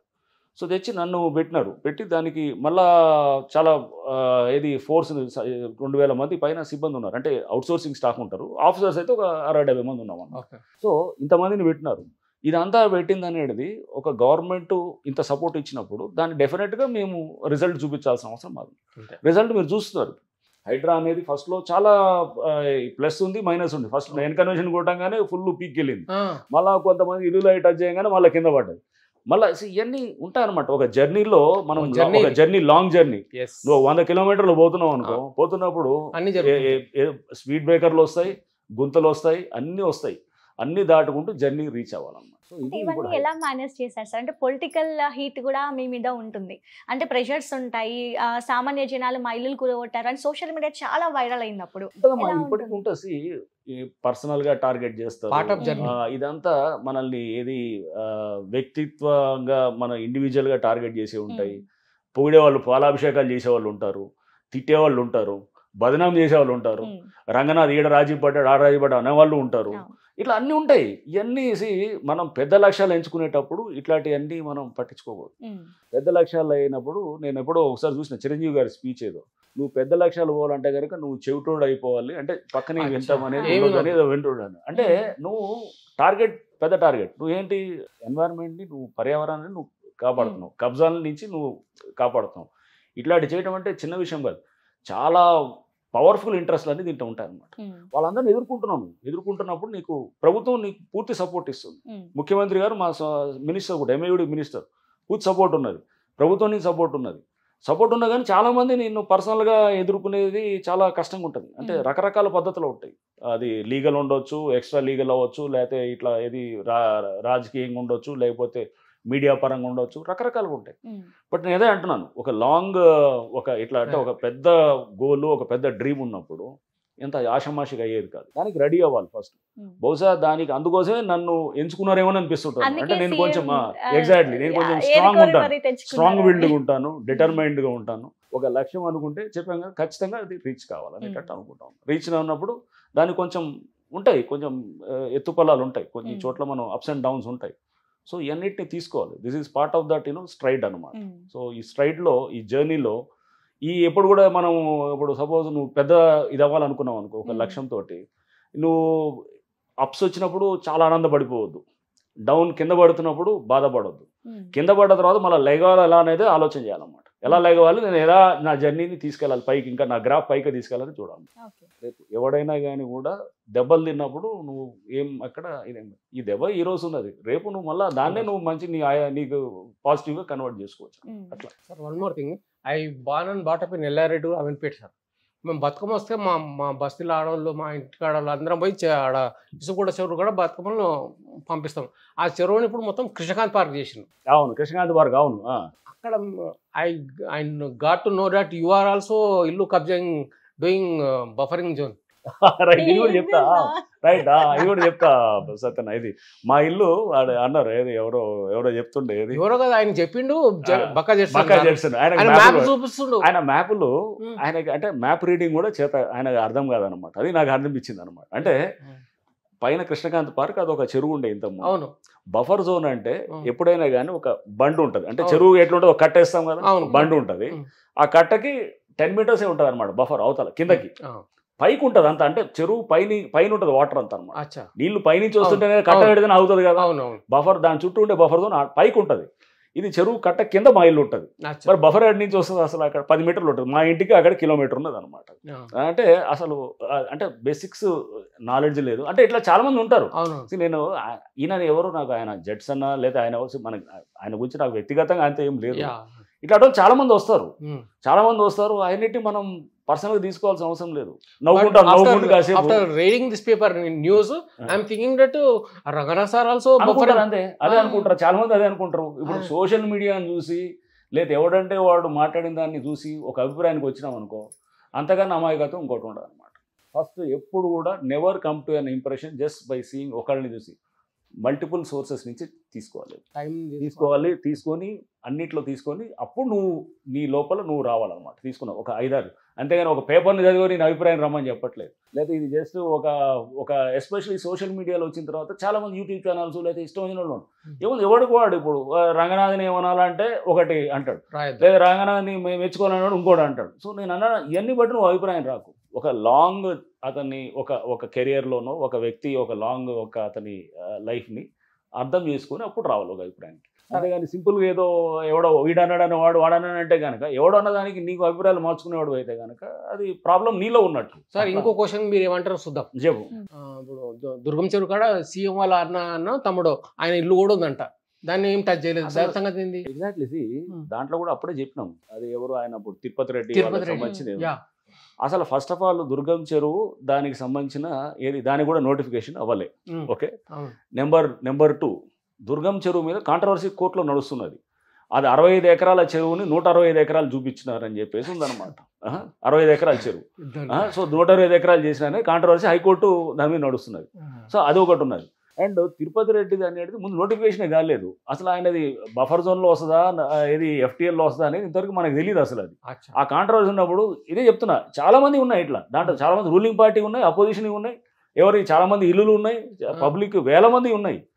దాంట్లో నోటీసులు ఇచ్చింది కూడా అప్పుడు ఎవరు రెవెన్యూ వాళ్ళు ఇచ్చినారు. ఏదో నోటీస్ ఏదో హైకోర్టులో ఒకటి ఉందంటే ఇచ్చినారు, అది హైడ్రా ఇచ్చింది, నోటీసులు ఇచ్చి భయపడుతున్నారు అని అంటున్నారు. అసలు మేము నోటీసులు ఇచ్చింది లేదు, చేసింది లేదు. నోటిఫికేషన్ అయిన తర్వాత దెన్ డెఫినెట్లీ మనకి ఏది బఫర్లో ఉందనేది తెలుస్తాం. ఈ నోటిఫికేషన్ కోసమే కదా ఇప్పుడు చేసింది. 1 year నుంచి మేము చేస్తున్న చెప్పిన 2 కోట్లు పెట్టి NRSCకి పేమెంట్ చేసి మేమంతా దాని నుంచి తీసుకొని డేటాని ఇప్పుడు నోటిఫికేషన్ స్టార్ట్ చేస్తున్నాం అన్నమాట. స్టార్ట్ చేసి వర్క్ చేస్తున్నాం. చేసినప్పుడు సైంటిఫిక్గా చేస్తాం. రేపు ఇప్పుడు మేము చేసే ఈ చెరువుల హద్దులు డిసైడ్ చేయటము నెక్స్ట్ 100 ఏళ్లకో 1000 ఏళ్లకో నిలబడేటట్టు అన్నమాట. అట్లా ఇప్పుడు మేము చూసేది జస్ట్ ఈ 1 year 2 years చూడట్లే.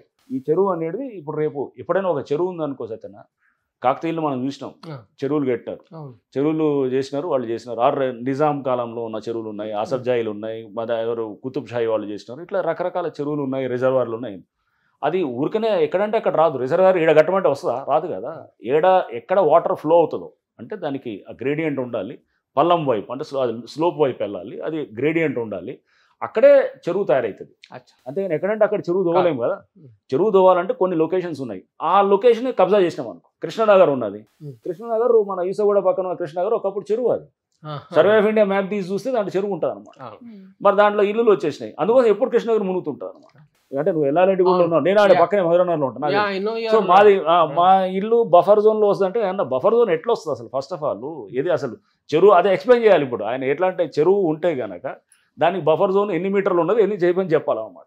మా ఇల్లు ఒకటి తీసుకుని డిస్టెన్స్ తీసుకుని ఎన్ని మీటర్లు, ఇది బఫర్ జోన్ అనేది ఎన్ని మీటర్లు ఉంటుంది చెరువు కట్ట నుంచి. సో అది ఉంటుంది. ఓకే. రెండోది ఇది నాలా నుంచి ఉంటుంది. నాలా చిన్న నాలా ఒకటి పోతుంటుంది, నాలాకి బఫర్ జోన్ అది ఎక్స్ప్లెయిన్ చేయాలి, డిస్టెన్స్ చేసి చేయాలన్నమాట. అవి చేయరన్నమాట. ఊరిని ఏదో ఒకటి వేస్తారు, వేసేసి ఒక మాట అంటారు, ఇక మనల్ని బురదేసి తుడుచుకోమన్నట్టు ఉంటుంది అనమాట. అవన్నీ నేను పెద్ద పట్టించుకోను. నువ్వు బురద వేస్తే నేను లైట్ తీసుకుంటాను అనమాట. ఎవడేమన్నా కానీ లైట్ తీస్తా. నా పనిని నా టార్గెట్ని నువ్వు నన్ను డివైడ్ చేయడానికి ట్రై చేస్తున్నావుగా, నేను మిస్ కాను అనమాట. నా టార్గెటే నాకు ఉందన్నమాట. ఆ టార్గెట్ మీదే ఉంటుంది నాకు. ఏదంటే మన అంటారు చూసా, అర్జునుడు మత్స్యంత్రం మీద పెడతాడు, ఏం కనపడుతుందంటే నాకు కన్నీ అది చేప ఇదే కనపడుతుంది. అట్లనే ఉండాలన్నమాట. మనకు లక్ష్యం ఇచ్చినారంటే అంత ఫోకస్గా ఉండాలి, అంత టార్గెట్ ఓరియంటెడ్గా, అంత రిజల్ట్ ప్యాషనేట్గా ఉంటేనే మనకి వర్క్ అవుతుంది అన్నమాట. లేకపోతే వర్క్ కాదు అన్నమాట. సార్ ఇప్పుడు ఇంకోటి చిన్న గేమ్ ఒకటి ఆడాలి సార్. ఆడదాం. చెప్పు. You think that you are not Ranganath garu. Okay. You are some Subbarao. You are from middle class. నేను రంగనాథ్ అనుకోండి. నేను వచ్చి మీ ఇల్లు కబ్జా చేసా, కూల్చేసా. మీరు దానికి ఇల్లు కట్టినందుకు ఈఎంఐ కడుతున్నారు, మీ దగ్గర ప్రూఫ్స్ ఉన్నాయి, కరెంట్ ప్రూఫ్, మున్సిపల్ ప్రూఫ్, నల్ల ప్రూఫ్ అన్నీ ఉన్నాయి, కట్టేసి. What is your talking my thing? ఇప్పుడు అందరు నన్ను అనేది అదే కదా. ఇప్పుడు నువ్వు చెప్పేది సీన్ క్రియేట్ చేసినావు, తిడతారు, కాసేపు తిడతారు, నన్ను తిట్టినారు, అటని తిట్టినారు కాబట్టి. అంటే యూ బిలీవ్ దట్ ఏది నువ్వు తప్పు చేసావని, నేను తప్పు చేసానని చెప్పి నువ్వు అనుకుంటున్నావు? అనట్లేదు, అక్కడ జరిగింది. నువ్వు రైట్ చేసా రాంగ్ చేయని అనట్లేదు. నేను చేసేది అడుగుతున్నాను. నువ్వు ఒకసారి నేను సుబ్బారావు ఎల్లారావు అన్నావు కదా, నేనేం చేస్తా, తిడతా నిన్ను. నన్ను అట్లా తిట్టినారు, ఓకే తిడతారు, కోర్టు కేసులు వేస్తాం. కోర్టు కేసులు వేస్తాం. నా మీద కూడా కేసులు వేసినారు. బట్ అది నిలబడవాయి. ఎందుకంటే రేపు చట్టపరంగా నేను చేసింది కరెక్ట్ అనమాట. ఎందుకంటే నీది ఒకవేళ బఫర్ జోను ఇది FTL ఉంటే అది ఉంటే కనుక దానికి రేపు ఏమి ఉండదు అనమాట. బట్ ఏమైతే దీంట్లో కూడా తీసుకోవాలి. ఫస్ట్లో ఒక 1-2 months అంటే మేము హైడ్రా క్రియేట్ అయింది జూలై 2024. ఫస్ట్ 2 months మేము FTLలో చాలా స్పీడ్గా వెళ్ళినప్పుడు ఇల్లు కొన్ని కన్స్ట్రక్షన్లో ఉన్నాయి కానీ కూడా డిమాలిష్ చేశాం.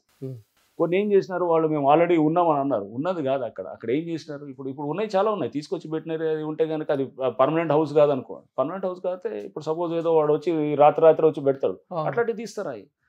బట్ పక్క ఇల్లు ఎక్కడ టచ్ చేయలేదు. ఎన్కన్వెన్షన్ ఉన్నది. ఎన్కన్వెన్షన్ దగ్గర అక్కడ పక్కన కొన్ని కాలనీస్ ఉన్నాయి, FTLలో బస్తీలు ఉన్నాయి, టచ్ చేయలేదు మేము. అవి టచ్ చేయలేదు. అట్లానే ఇప్పుడు సున్నం చెరువు అని తీసినాం, ఇది మన గుట్టల బేగంపేట.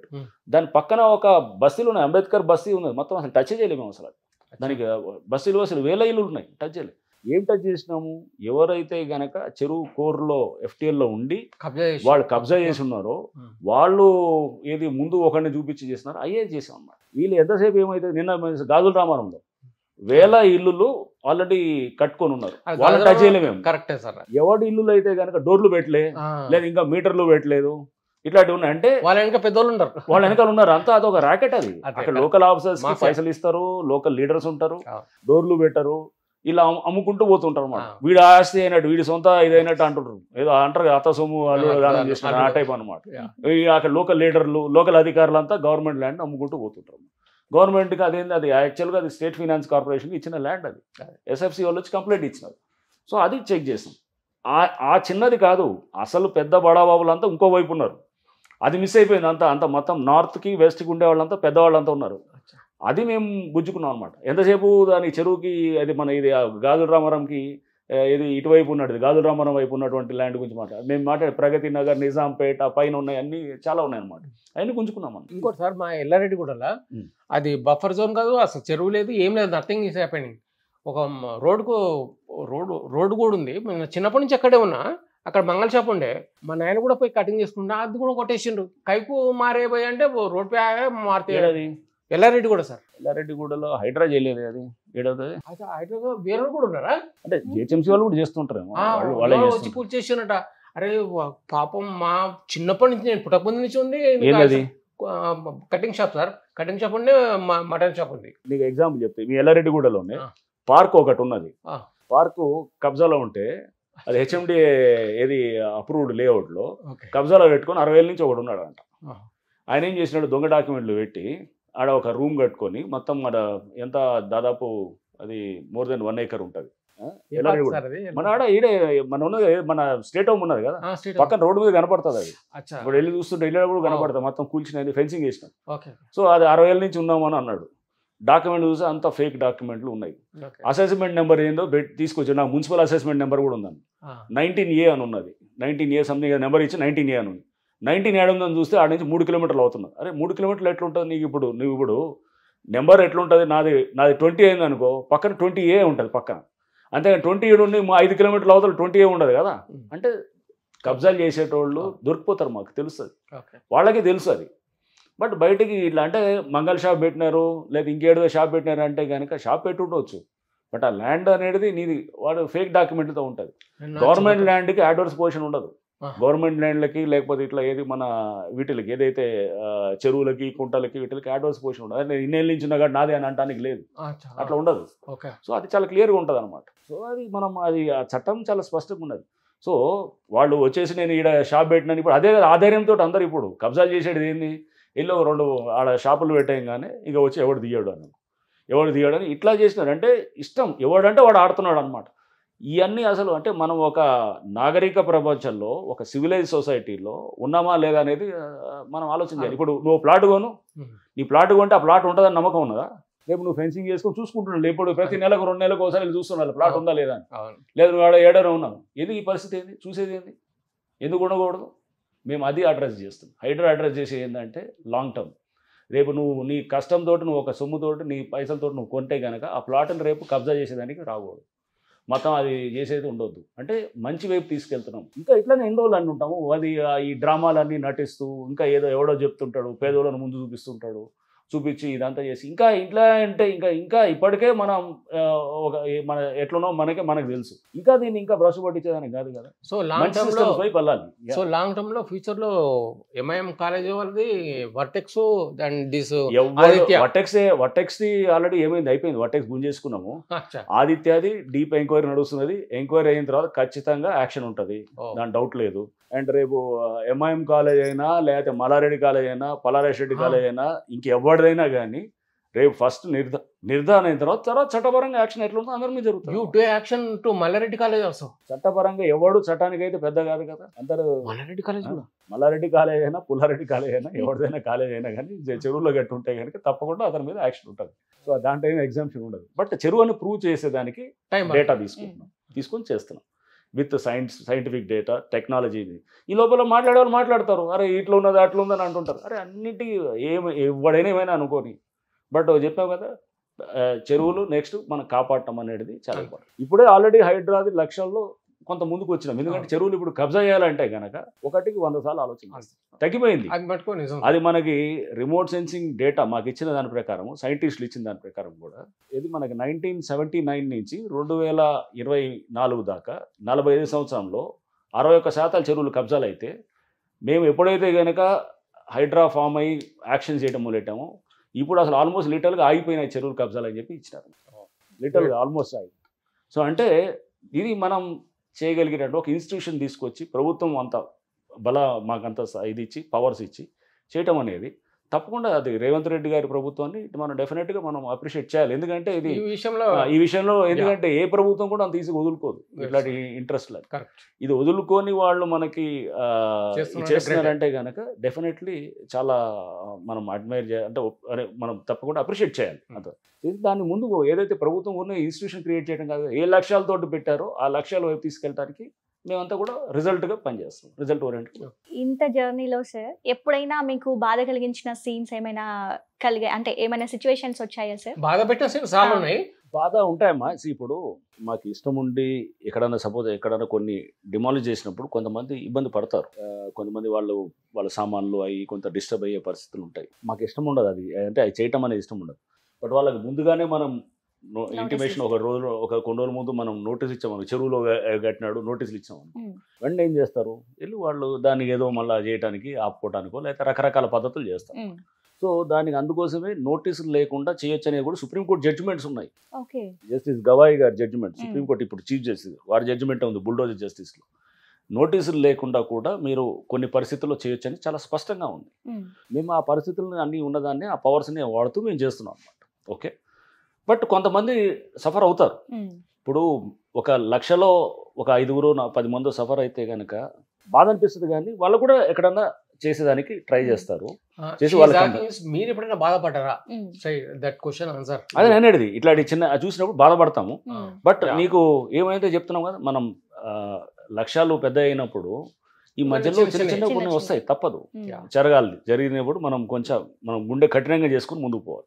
అంటే ఇది నేను హైడ్రా కమిషనర్ చెప్పట్లే, రేపు మీరైనా కానీ ఎవరైనా జీవితంలో పైకి మీరు పెద్ద లక్ష్యాలు చూస్తున్నప్పుడు చిన్న చిన్న అవాంతరాలు వస్తాయి, బాధలు వచ్చినప్పుడు మనం అన్నిటినీ దాటుకుంటూ వెళ్ళాలి. అది దాటుకుంటూ వెళ్ళాలి తప్ప కానీ దాంతో మనం మళ్ళా అదే లేదు కాదు నైదని. అది కూడా భగవద్గీతలో చెప్పింది, అదే సేమ్ థింగ్ మనం అదే చూసుకోవాలి. భగవద్గీత కృష్ణ భగవానుడు చెప్పింది అర్జునుడికి, అదే మనం చేసేది అంతా. అర్జునుడు చెప్తాడు, అంతా ఎదురు కనపడేది నా బంధువులు ఉన్నారు, నా ఇది ఉన్నారు, నా వాళ్ళు చుట్టాలు ఉన్నారు, వీళ్ళందరూ ఉన్నారు, అయినా కానీ కూడా చెప్తాడు కృష్ణుడు భగవద్గీతలో చెప్పినటువంటి బోధన. సేమ్ థింగ్ మనం దాని తగ్గట్టుగా మనం లక్ష్యం మీద మనం పనిచేస్తున్నప్పుడు ఇది ఉంటుంది. ఓకే, బాధపడేది ఇక్కడ కాదు, చాలా సందర్భాల్లో కూడా ఉంటుంది. కొన్ని సందర్భాల్లో మనం అనిపిస్తుంది, ఇప్పుడు సపోజ్ ఎవడో మర్డర్ కేసులో ఒకడిని ఎవరినో అరెస్ట్ చేసినప్పుడు అతను యాక్చువల్గా ఏదో అనిపిస్తుంది. ఇప్పుడు మారుతిరావు ఫర్ ఇన్స్టెన్స్ బిడ్డ మీద అమితమైన ప్రేమతోటి అతను ఇది చేసినాడు, అప్పుడు అరెస్ట్ చేశాడు. మనం అది బాధ అనిపిస్తుంది, అంటే ఇతను బిడ్డ మీద ఇంత ప్రేమ ఉన్న దాన్ని ఇతను ఎలా హ్యాండిల్ చేయాలో తెలియక అనేది బాధ అనిపించింది. బట్ అలానే వేరేవాడు బిడ్డని నువ్వు చంపే హక్కు లేదు కదా, నీకు వేరేవాడు ప్రాణం తీసేది లేదు కదా.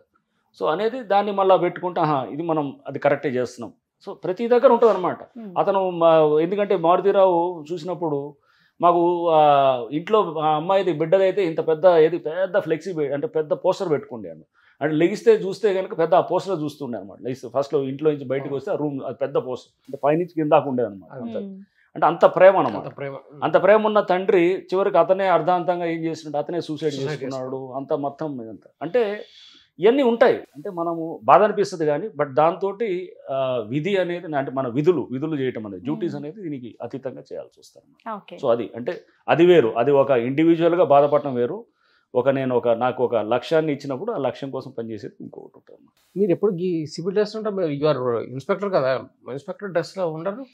ఇప్పుడు పోలీసు కాదు, ఇప్పుడు నేను మున్సిపాలిటీలో ఉన్నా, మున్సిపల్ అడ్మినిస్ట్రేషన్ నేను. సో అందుకోసం పోలీసులో ఉన్నప్పుడు యూనిఫామ్ వేస్తుండే. ఇప్పుడు 1 year పైన అయింది కదా, ఇప్పుడు మున్సిపల్ అడ్మినిస్ట్రేషన్ డిపార్ట్మెంట్ అందుకోసం మఫ్టీలో ఉన్నాను. దిస్ ఇస్ కాల్డ్ మఫ్టీ అంతే, ఇదే డ్రెస్ లో ఉండాలన్నమాట. మళ్ళీ పోలీసులోకి వెళ్తే మళ్ళీ పోలీస్ యూనిఫామ్ వేస్తాం. నాకు ఒక చిన్న డౌట్, ఒకటి చిన్న వర్షం వచ్చినా కూడా ట్రాఫిక్ జామ్ అవుతుంది, అంటే సిగ్నల్స్ ఉన్నా కూడా కొన్ని కిలోమీటర్ల మేర ట్రాఫిక్ జామ్ అవుతూ ఉంటుంది హైదరాబాద్లో. అండ్ అంటే రీసెంట్గా నేను ఒక న్యూస్ చూశాను, కర్ణాటక గవర్నమెంట్ ఒక వెహికల్లో సింగిల్ పర్సన్ వెళ్తే ఫైన్ అన్నట్టు నేను ఒక చిన్న న్యూస్ చూశాను. అంటే ఎందుకు సార్ ఇక్కడ, అంటే మీరు ట్రాఫిక్ జాయింట్ కమిషనర్గా ఉన్నప్పుడు చాలా రూల్స్ చేంజ్ చేశారు, సో ఇక్కడ ఎందుకు ఇంతగానం ట్రాఫిక్ జామ్ అవుతుంది? దాన్ని చేంజ్ చేయాలంటే ఏం చేయొచ్చు? ఇవన్నీ ఉంటాయి. అంటే సింగిల్ ఒక వెహికల్లో 3-4 వెళ్ళాలి, ఒక్కడే ఉండొద్దు. అవి కూడా ఇక్కడ కూడా అమలు చేస్తున్నారు కొన్ని చోట్ల, చాలా మంది కూడా చేస్తున్నారు. But all said and done మన ఇష్యూ ఇంకొకటి ఏదో ఉన్నది. ఇష్యూ ఇస్ మనం ఇది కాదు, అంటే మీకు అర్బనైజేషన్ జరుగుతుంది మొత్తం. అర్బనైజేషన్లో ఇప్పుడు తెలంగాణలో హైదరాబాద్ ఈజ్ ద మెయిన్ ఒక మ్యాగ్నెట్ లాగా ఉంటుంది. దాదాపు 38-40% ఆఫ్ ద జనాభా ఇక్కడ ఉంటారు. మొత్తం ఇక్కడికే వలస వస్తున్నారు. ఆపర్చునిటీస్ అన్ని ఇక్కడ ఉన్నాయి. వాహనాలు ఎన్నున్నాయి తెలుసు ఇక్కడ? more than 90 lakh వెహికల్స్ ఉన్నారు. 90 lakhs అనమాట. అంటే సిటీ మొత్తం స్టేట్ అంతా 150,000 ఉంటే ఇక్కడ ఒక్క దగ్గరే 90 lakhs ఉన్నాయన్నమాట. అంటే హైదరాబాద్ చాలా ఇదనమాట. అంటే ఇప్పుడు అర్బనైజేషన్ అంతా కూడా సిటీల వరకు మూవ్ అవుతున్నాయి. సో వెహికల్స్ పెరుగుతున్నాయి. ఎందుకు పెరుగుతున్నాయి? మెయిన్ పబ్లిక్ ట్రాన్స్పోర్ట్ సిస్టమ్ దెబ్బతిన్నాయి. పబ్లిక్ ట్రాన్స్పోర్ట్ బలంగా చేసుకోవాలి. దానికోసం ఇప్పుడు మెట్రోస్ ప్రభుత్వాలు చేస్తున్నాయి. పబ్లిక్ ట్రాన్స్పోర్ట్ ఎందుకు అవసరం? ఎందుకంటే డిస్టెన్స్ పెరగాలి. ఇప్పుడు మేము కెనడా వెళ్ళాం, టొరంటోకి వెళ్ళాం ట్రాఫిక్లో ఉన్నప్పుడు. Toronto is the capital of Canada. Canada 2,500 చదరపు కిలోమీటర్లో దాదాపు 25 లక్షల మంది కూడా ఉంటుంది జనాభా అనమాట. అంత ఉంటుంది అనమాట. 2,500 చదరపు కిలోమీటర్ 20 లక్షల మంది ఉంటారు. మనది దానికన్నా 4 రెట్లు ఎక్కువ, అంటే 1 కోటి మంది దాకా ఉంటుంది. అంటే 20 లక్షల 1 కోటి మంది ఉండేది 2,500లో 4వ వంతు, అంటే 4 రెట్ల జనాభా 4వ వంతు టొరంటోలో ఉన్నదనమాట. అంటే 620 కిలోమీటర్లు హైదరాబాద్ అనమాట. 620 అంటే మీరు చూస్తే తక్కువ ఏరియాలో ఎక్కువ మంది ఉండటంతో ఈ సమస్య. సిటీ స్ప్రెడ్ కావాలి, స్ప్రెడ్ అయితేనే ఇది ఉంటుంది. సో ఇవన్నీ అంటే ప్లానర్స్ ముందు జరిగేది. అంటే అర్బనైజేషన్లో చేయాల్సింది శాటిలైట్ సిటీస్ రావాలి. ఇప్పుడు అందుకోసం ఫ్యూచర్ సిటీ అని తెస్తున్నారు ఇట్లా. సో అంటే మనకి గవర్నమెంట్స్ అన్నీ కూడా ఇప్పుడు మన కర్ణాటకలో కూడా చేస్తున్నారు, లేకపోతే ఏపీలో కూడా ఇప్పుడు అమరావతిని తీసుకెళ్ళి ఒక దగ్గర పెట్టినారు. ఇట్లా అన్ని దగ్గర చేస్తున్నారు. అంటే ఇప్పుడు ప్లానింగ్ అంతా కూడా ఆ దిశగానే జరుగుతుంది అన్ని స్టేట్స్లో కూడా. సో డెఫినెట్గా సిటీ గ్రో అవ్వాలి, స్ప్రెడ్ అవ్వాలి, పబ్లిక్ ట్రాన్స్పోర్ట్ పెరగాలి. పెరిగిన తర్వాత అక్కడ గ్రోత్ హబ్స్ తయారవ్వాలి. అంతా సిటీకే రావాల్సిన పరిస్థితి ఉండకూడదు. ఇట్లా అయితేనే అప్పుడు ఈ ఇష్యూస్ అడ్రస్ అవుతాయి. Sir one more thing sir, ఇప్పుడు వచ్చినప్పుడు ఈ హుస్సేన్ సాగర్ మొత్తం చూసాం సార్. ఈ చెరువు, ఇది చెరువు సార్, రిజర్వాయర్. ఇది రిజర్వాయర్ అంటే అదే lake come reservoir. This is also real estate చేసేస్తే ఎట్లా ఉంటుంది సార్? రియల్ ఎస్టేట్ చేయొచ్చు సైతం, తీసుకోవాలని నేను ఎప్పుడు రాసిమంటే రాసిస్తాను. నీకు హుస్సేన్ సాగర్ రాస్తాం, తీసుకో నువ్వు. దాని ఏమో తీసుకో మరి, నువ్వు తీసుకుంటా అంటే తీసుకోవాలి. రియల్ ఎస్టేట్ చేస్తా దాన్ని మొత్తం నింపి దాన్ని ఏదో చేసి చేయాలి. Sir you are doing joking or seriousing? నువ్వు తీసుకో, దాన్ని ఏముండదు. ఇక్కడ మొత్తం కట్టేస్తారు, మన ఇద్దరిని వేస్తారు, ఎవడో మొక్కలు వేస్తాడు, అప్పుడు పోదాం అనమాట. సార్ అయితే చాలా థ్యాంక్స్ సార్, మీరు చాలా విషయాలు ఇంత టైం ఇచ్చి మాతో మాట్లాడేందుకు.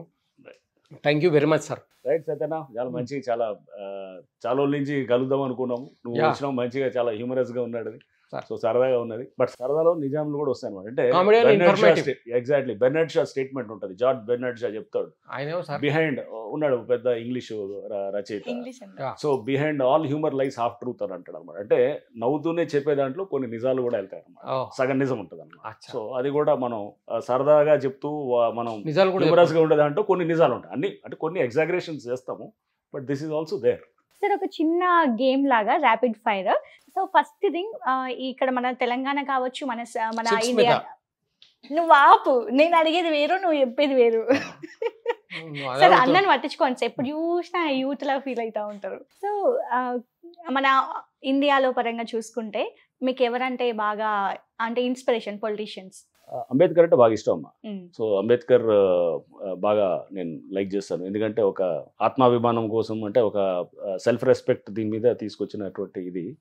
అండ్ మోర్ ఓవర్ చాలా ఫ్యూచరిస్టిక్ ఆలోచన చేసిన ఒక పెద్ద నాయకుడు. అండ్ ఏదైతే గనక ఈ went against the tide, so ఇప్పుడు కూడా దీన్ని వ్యతిరేకంగానే వెళ్ళాల్సి వచ్చింది. చాలా సాక్రిఫైస్ చేశాడు. Who is your favourite cricketer? You see cricket? Yeah, cricket చూస్తాను. చాలా who is your favourite cricketer? So ఒకడని లేదు, అదే చెప్తున్నాం కదా, ఇంతకుముందు సచిన్ ఉండే, తర్వాత మారుతూ వచ్చింది అనమాట. అంటే ఇట్లా అన్ని ఇప్పటికప్పుడు ఎవడు మంచిగా ఆడితే ఇది ఉంటుంది. మీరు చూస్తారా సార్ మ్యాచ్? ఇప్పుడు తగ్గించినాము, ఇది చేస్తుంటే బికాస్ ఆఫ్ కూల్చడింగ్ పని, కూల్చడమో లేకపోతే ఇంకేదో చేసుడో ఇది ఉంటుంది. కూల్చడే కాదు, చెరువులు కూడా తయారు చేస్తున్నాం కదా, సో అది నడుస్తుంటది. ఇది కూల్చుడు నిర్మించడం కోసం అనమాట, అది కూడా చూడాలి. So but it takes lot of time. అంతే కదా, ఇప్పుడు కూల్చిన దగ్గరే ఇప్పుడు కన్స్ట్రక్ట్ చేస్తున్నాం. ఇప్పుడు ఎన్కన్వెన్షన్ కూల్చినాము, ఆడ ఇప్పుడు చెరువు అద్భుతమైన చెరువు తయారవుతుంది. రేపు ఆ చెరువు రేపు అయితే 2 నెలలు అయినప్పుడు చూపించినప్పుడు జనాలు అనుకుంటారు ఇదేనా కూల్చినప్పుడు ఇదే. అట్లానే కుకట్పల్లిలో కూల్చినప్పుడు ఎంతమంది, ఒక లేడీ ఎవరో తర్వాత సూసైడ్ చేస్తే కూడా అది కూడా మా ఖాతాలో వేసినారు అన్నమాట. చేసి నల్ల చెరువు కుకట్పల్లి, ఇప్పుడు ఆ చెరువు అవుతున్నది. ఆడ వేల మంది వచ్చి మాకు, నేను మన ఈ మధ్య వెళ్తే వాళ్ళందరూ వచ్చి మాకు కలిసి వెళ్ళినా, సార్ ఇంత మంచి తయారవుతుంది అనుకోలేమేమని చెప్పి. మరి అప్పుడు అంతా తిట్టినారు కదా అంటే, సార్ అదంతా పట్టించుకోవచ్చు సార్ అని చెప్పి. అట్లా పబ్లికే మారుతారు. సో మారితే మనం ఏంటంటే మనం ఒక ఈ దీర్ఘకాలిక లక్ష్యాలు పెట్టుకొని చేయాలి. సో అంబేద్కర్ నాకు ఇదమ్మా. ప్రపంచ స్థాయిలో చూస్తే మటుకు కూడా ఉన్నారు, అంటే ఇదొక ఆస్పెక్ట్. ఇండియాలో Lee Kuan Yew Singapore prime మినిస్టర్గా చేసినారు. Lee Kuan Yew Deng Xiaoping China prime minister చేసినట్టు, చైనా ప్రీమియర్గా చేసిన అతను. ఎందుకంటే బాగా 1979 నుంచి చేసినాడు. 1979 యాక్చువల్గా డెంగ్ జియాపింగ్ అనమాట. వీళ్ళంతా అంటే ఒక నిర్మించినారు అనమాట, అద్భుతమైన వ్యవస్థను నిర్మించినారు, చేసి తీసుకొచ్చినారు. So Lee Kuan Yew Singapore కూడా మనకన్నా హారిబుల్ ఉండేది 1959లో. మేము వెళ్ళాం సింగపూర్, ట్రైనింగ్లో ఉన్నప్పుడు స్టడీకి వెళ్ళాము. అంతా ఇట్లానే ఉండేది, బస్తీలు లేక కొట్లాడుకుంటుండే అందరు, ఒకరికొకరు మలయాసు లేకపోతే ఇది ఇండియన్స్ లేకపోతే అక్కడ సింగపూరియన్స్ ఇట్లా అందరూ కొట్లాడుకుంటారు. అంత మనలేక అందరూ బస్తీలు అంతా గలీజ్ ఉంటుండే. ఇప్పుడు సింగపూర్ ఎట్లా మార్చేసినారు 20-30 ఏళ్లలో, మొత్తం దాన్ని ట్రాన్స్ఫర్మేషన్ చేసేసి. సార్ ఇంకో క్వశ్చన్ సార్, నువ్వు చూడకు ఫేవరెట్ యాంకర్ సార్, నాకు ఫేవరెట్ యాంకర్ సతననే ఫేవరెట్ యాంకర్. నువ్వు ఇదే ఎక్స్పెక్ట్ చేసావు కదా? లే ఆయనకు సార్ సార్ మనసులో మాట ఎందుకన్నా ఫోర్స్ చేసి తెప్పిస్తావు? నిజంగా చెప్పండి సార్. సత్యనే కాదు, సత్యనే చెప్పాలి. ఇంకోటి పేరు చెప్తే కనుక మళ్ళీ కట్ చేసి మళ్ళీ ఏదో మార్ఫింగ్ చేసి ఏదో నీకు చెప్పని కూడా చెప్పినట్టు చేసి చెప్తాడు అన్న. ఎందుకు వచ్చింది మనం మంచిగా సత్యనే చెప్తే పోయేది సత్యనా నువ్వే నిజంగా నువ్వు నాకు ఫేవరెట్ యాంకర్ నువ్వే. అన్న నువ్వు యాంకర్ ఎప్పుడైనా సార్ లాస్ట్ వేసుకోండి అంటే ఫేవరెట్ సార్కి అది సార్. అయితే very thank you very much. I'm speaking English, don't mind, for giving us wonderful interview sir. Hilarious interview. I'm also public also laughing you very much. అంటే మీలాగానే ఎవరైనా మనుషులు చూస్తారా? పోల్చిన మనుషులు, పోలిన మనుషులు ఉంటారు కదా అంటారు కదా. Anyone of your local? నేను ఎవరిని చూడలేము మళ్ళీ. అట్లా నువ్వే చెప్పావు, చూస్తే నాకు చెప్పి. ఒకరు ఉన్నారు సార్, అచ్చం మీలాగానే ఉంటాడు. అవునా? నాకు ఈసారి నాగేశ్వరరావు అని చెప్పి మీకు ఒకసారి కల్పిస్తాను సార్. నాకు కల్పించి నాకు పెట్టాలి. సేమ్ మీలాగానే ఉంటాడు అచ్చం. ఎట్లా వచ్చినాడు I don't know how this person. నాలాగా ఎవరైనా ఉన్నారంట? నేను చెప్తే ఉన్నాడు మన కూడా, వెంకటకృష్ణ అని ఒకళ్ళు ఉన్నారు. సేమ్ నాలాగానే ఉంటాడు sir.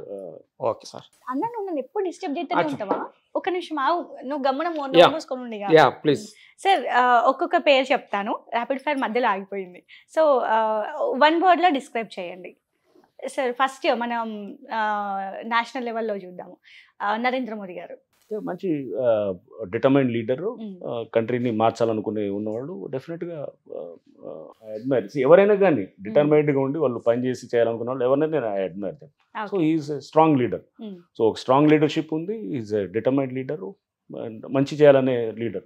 Sure. And Amit Shah Amit Shah గారు ఆయన పక్కన ఉన్నటువంటి ఆయన డెఫినెట్గా ఆయన ఎవరు ఒక ఏది సపోర్ట్ ఉండాలి ఎవరైనా ఒక లీడర్కి పక్కన ఈజ్ ఏబుల్ సపోర్ట్ అని అనుకుంటాను నేను. అండ్ స్టేట్ లెవెల్లో వచ్చేసరికి మన సీఎం రేవంత్ రెడ్డి గారు. డెఫినెట్గా సీఎం రేవంత్ రెడ్డి గారు కూడా ఆయన కూడా ఏంటంటే చాలా passionate about state development. And చెప్పేది HYDRAA is the best example. So దూరంగా ముందు దూరదృష్టితో చేసి సో ఐ అడ్మైర్ హిమ్ డెఫినెట్గా. తెలంగాణకి సంబంధించి అంటే కేసీఆర్ గారు గుర్తొస్తారు. కేసీఆర్ గారు కూడా డెఫినెట్గా అనేది పాలిటిక్స్ ఇస్ డిఫరెంట్. కేసీఆర్ గారిని కూడా అడ్మైర్ హిమ్. ఎందుకంటే ఆయన ఒక విజన్ తోటి అసలు స్టేట్ తెచ్చిందే కేసీఆర్ గారు కదా. సో కేసీఆర్ గారు స్టేట్ తీసుకొచ్చినాడు, ఒక విజన్ తోటి నడిపించినాడు. సో సరే పాలిటిక్స్ నాకు సంబంధం లేదు, ఇవన్నీ ఎవరు వాడు బీజేపీ చెప్పినారు, టీఆర్ఎస్ చెప్పినారు, కాంగ్రెస్ చెప్పినారు, అవన్నీ నాకు సంబంధం లేదు. But as a leader yes definitely I have all admiration for KCR garu. I see positives అనమాట. నెగిటివ్స్ చూస్తే కనుక మనం ఇదేం ఉండదు, ప్రతి వాళ్ళు నెగిటివ్స్ ఉండదు, నాలో ఉండదా, నాలో చాలా నెగిటివ్స్ ఉంటాయి. సో ప్రతి దాంట్లో మనం పాజిటివ్స్ చూడాలి, ఆప్టమిస్టిక్ ఉండాలి. సో కేసీఆర్ గారు డెఫినెట్లీ స్టేట్ని ఇప్పుడు మనం చూస్తున్న చాలా డెవలప్మెంట్స్ కూడా కేసీఆర్ గారు మనం అట్రిబ్యూట్ చేయాలి డెఫినెట్గా. రేవంత్ రెడ్డి గారు దాన్ని ఇంకో ముందుకు తీసుకెళ్తున్నారు. సో ఒక స్ట్రాంగ్ లీడర్ అవసరము, ప్యాషనేట్ ఉండాలి ఒక స్టేట్ డెవలప్మెంట్ గురించి ఉంటే కనుక ఎవరినైనా కానీ కూడా we have to like it. KTR garu కూడా he also was passionate. So city ఇప్పుడు మనకి ఆయనకి ఐటీ మంచి ఒక మినిస్టర్గా he has done lot of good things. ఇండివిజువల్గా నేను చెప్తున్నాను వీళ్ళందరూ కూడా so they have their own వాళ్ళ టాలెంట్ ఉంది, వాళ్ళ ఎబిలిటీస్ ఉన్నాయి. స్టేట్ వాళ్ళు కాదంటామని చెప్పి వీళ్ళందరూ చేసేయాలి, లేకపోతే ఆ స్టేజ్లో రారు వాళ్ళు. అంత ఎబిలిటీస్ ఉన్నాయి కాబట్టి వాళ్ళు ఆ స్టేజ్లోకి వచ్చినారు. My questions are last. Why you love Sridevi? Love కాదు, I liked. You like, I love. You love అది. Why you like? శ్రీదేవి అంటే ఆ ఏజ్ లో అప్పుడు అంతే ఉండేది. ఆ ఏజ్ లో ఏం నచ్చింది శ్రీదేవి? ఆ ఏజ్ లో శ్రీదేవిలో అంతా ఆమె యాక్టింగ్ ఉండేది, లేకపోతే అన్ని ఆమె మొహం చూస్తే మంచిగా ఉండేది. ప్రతిదీ నీకేం నచ్చిన లవ్ చేసినాను, ఎవ్రీథింగ్ ఆఫ్ శ్రీదేవి సార్. అంతే అట్లానే ఉంటుంది అనుకో, అట్లానే అంతే లైక్ చేసేటప్పుడు కూడా అంతే ఉంటుంది. Yeah very good sir. Shall we go now, sir? Thank you very much for giving. Again, I am telling the same thing. So, శ్రీదేవిని అడిగినట్టు చెప్పండి సార్ మీరు. అడిగిన శ్రీదేవి పాపం చనిపోయింది కదా, ఇంకేడు అడిగింది, దుబాయ్లో చనిపోయింది కదా. చచ్చిపోయిందా చంపించింది సార్? అది మరి నాకు తెలియదు, అది నేను కాదు కదా. ఇక అదే చెప్పాడు పాపం చంపించినారని ఒకడు అంటాడు, చనిపోయింది. అది ఎవడు కాదు, అది కూడా మళ్ళీ మన సోషల్ మీడియాలో తిప్పుతుంటారు అనమాట. ఆమె చనిపోయిందని చెప్పి దుబాయ్ వాళ్ళు ఇచ్చినారు, రిపోర్ట్ కూడా ఇచ్చినారు. Sir thank you sir, thank you very much. Right సత్యనా, రైట్ మంచిగా చెప్పాం.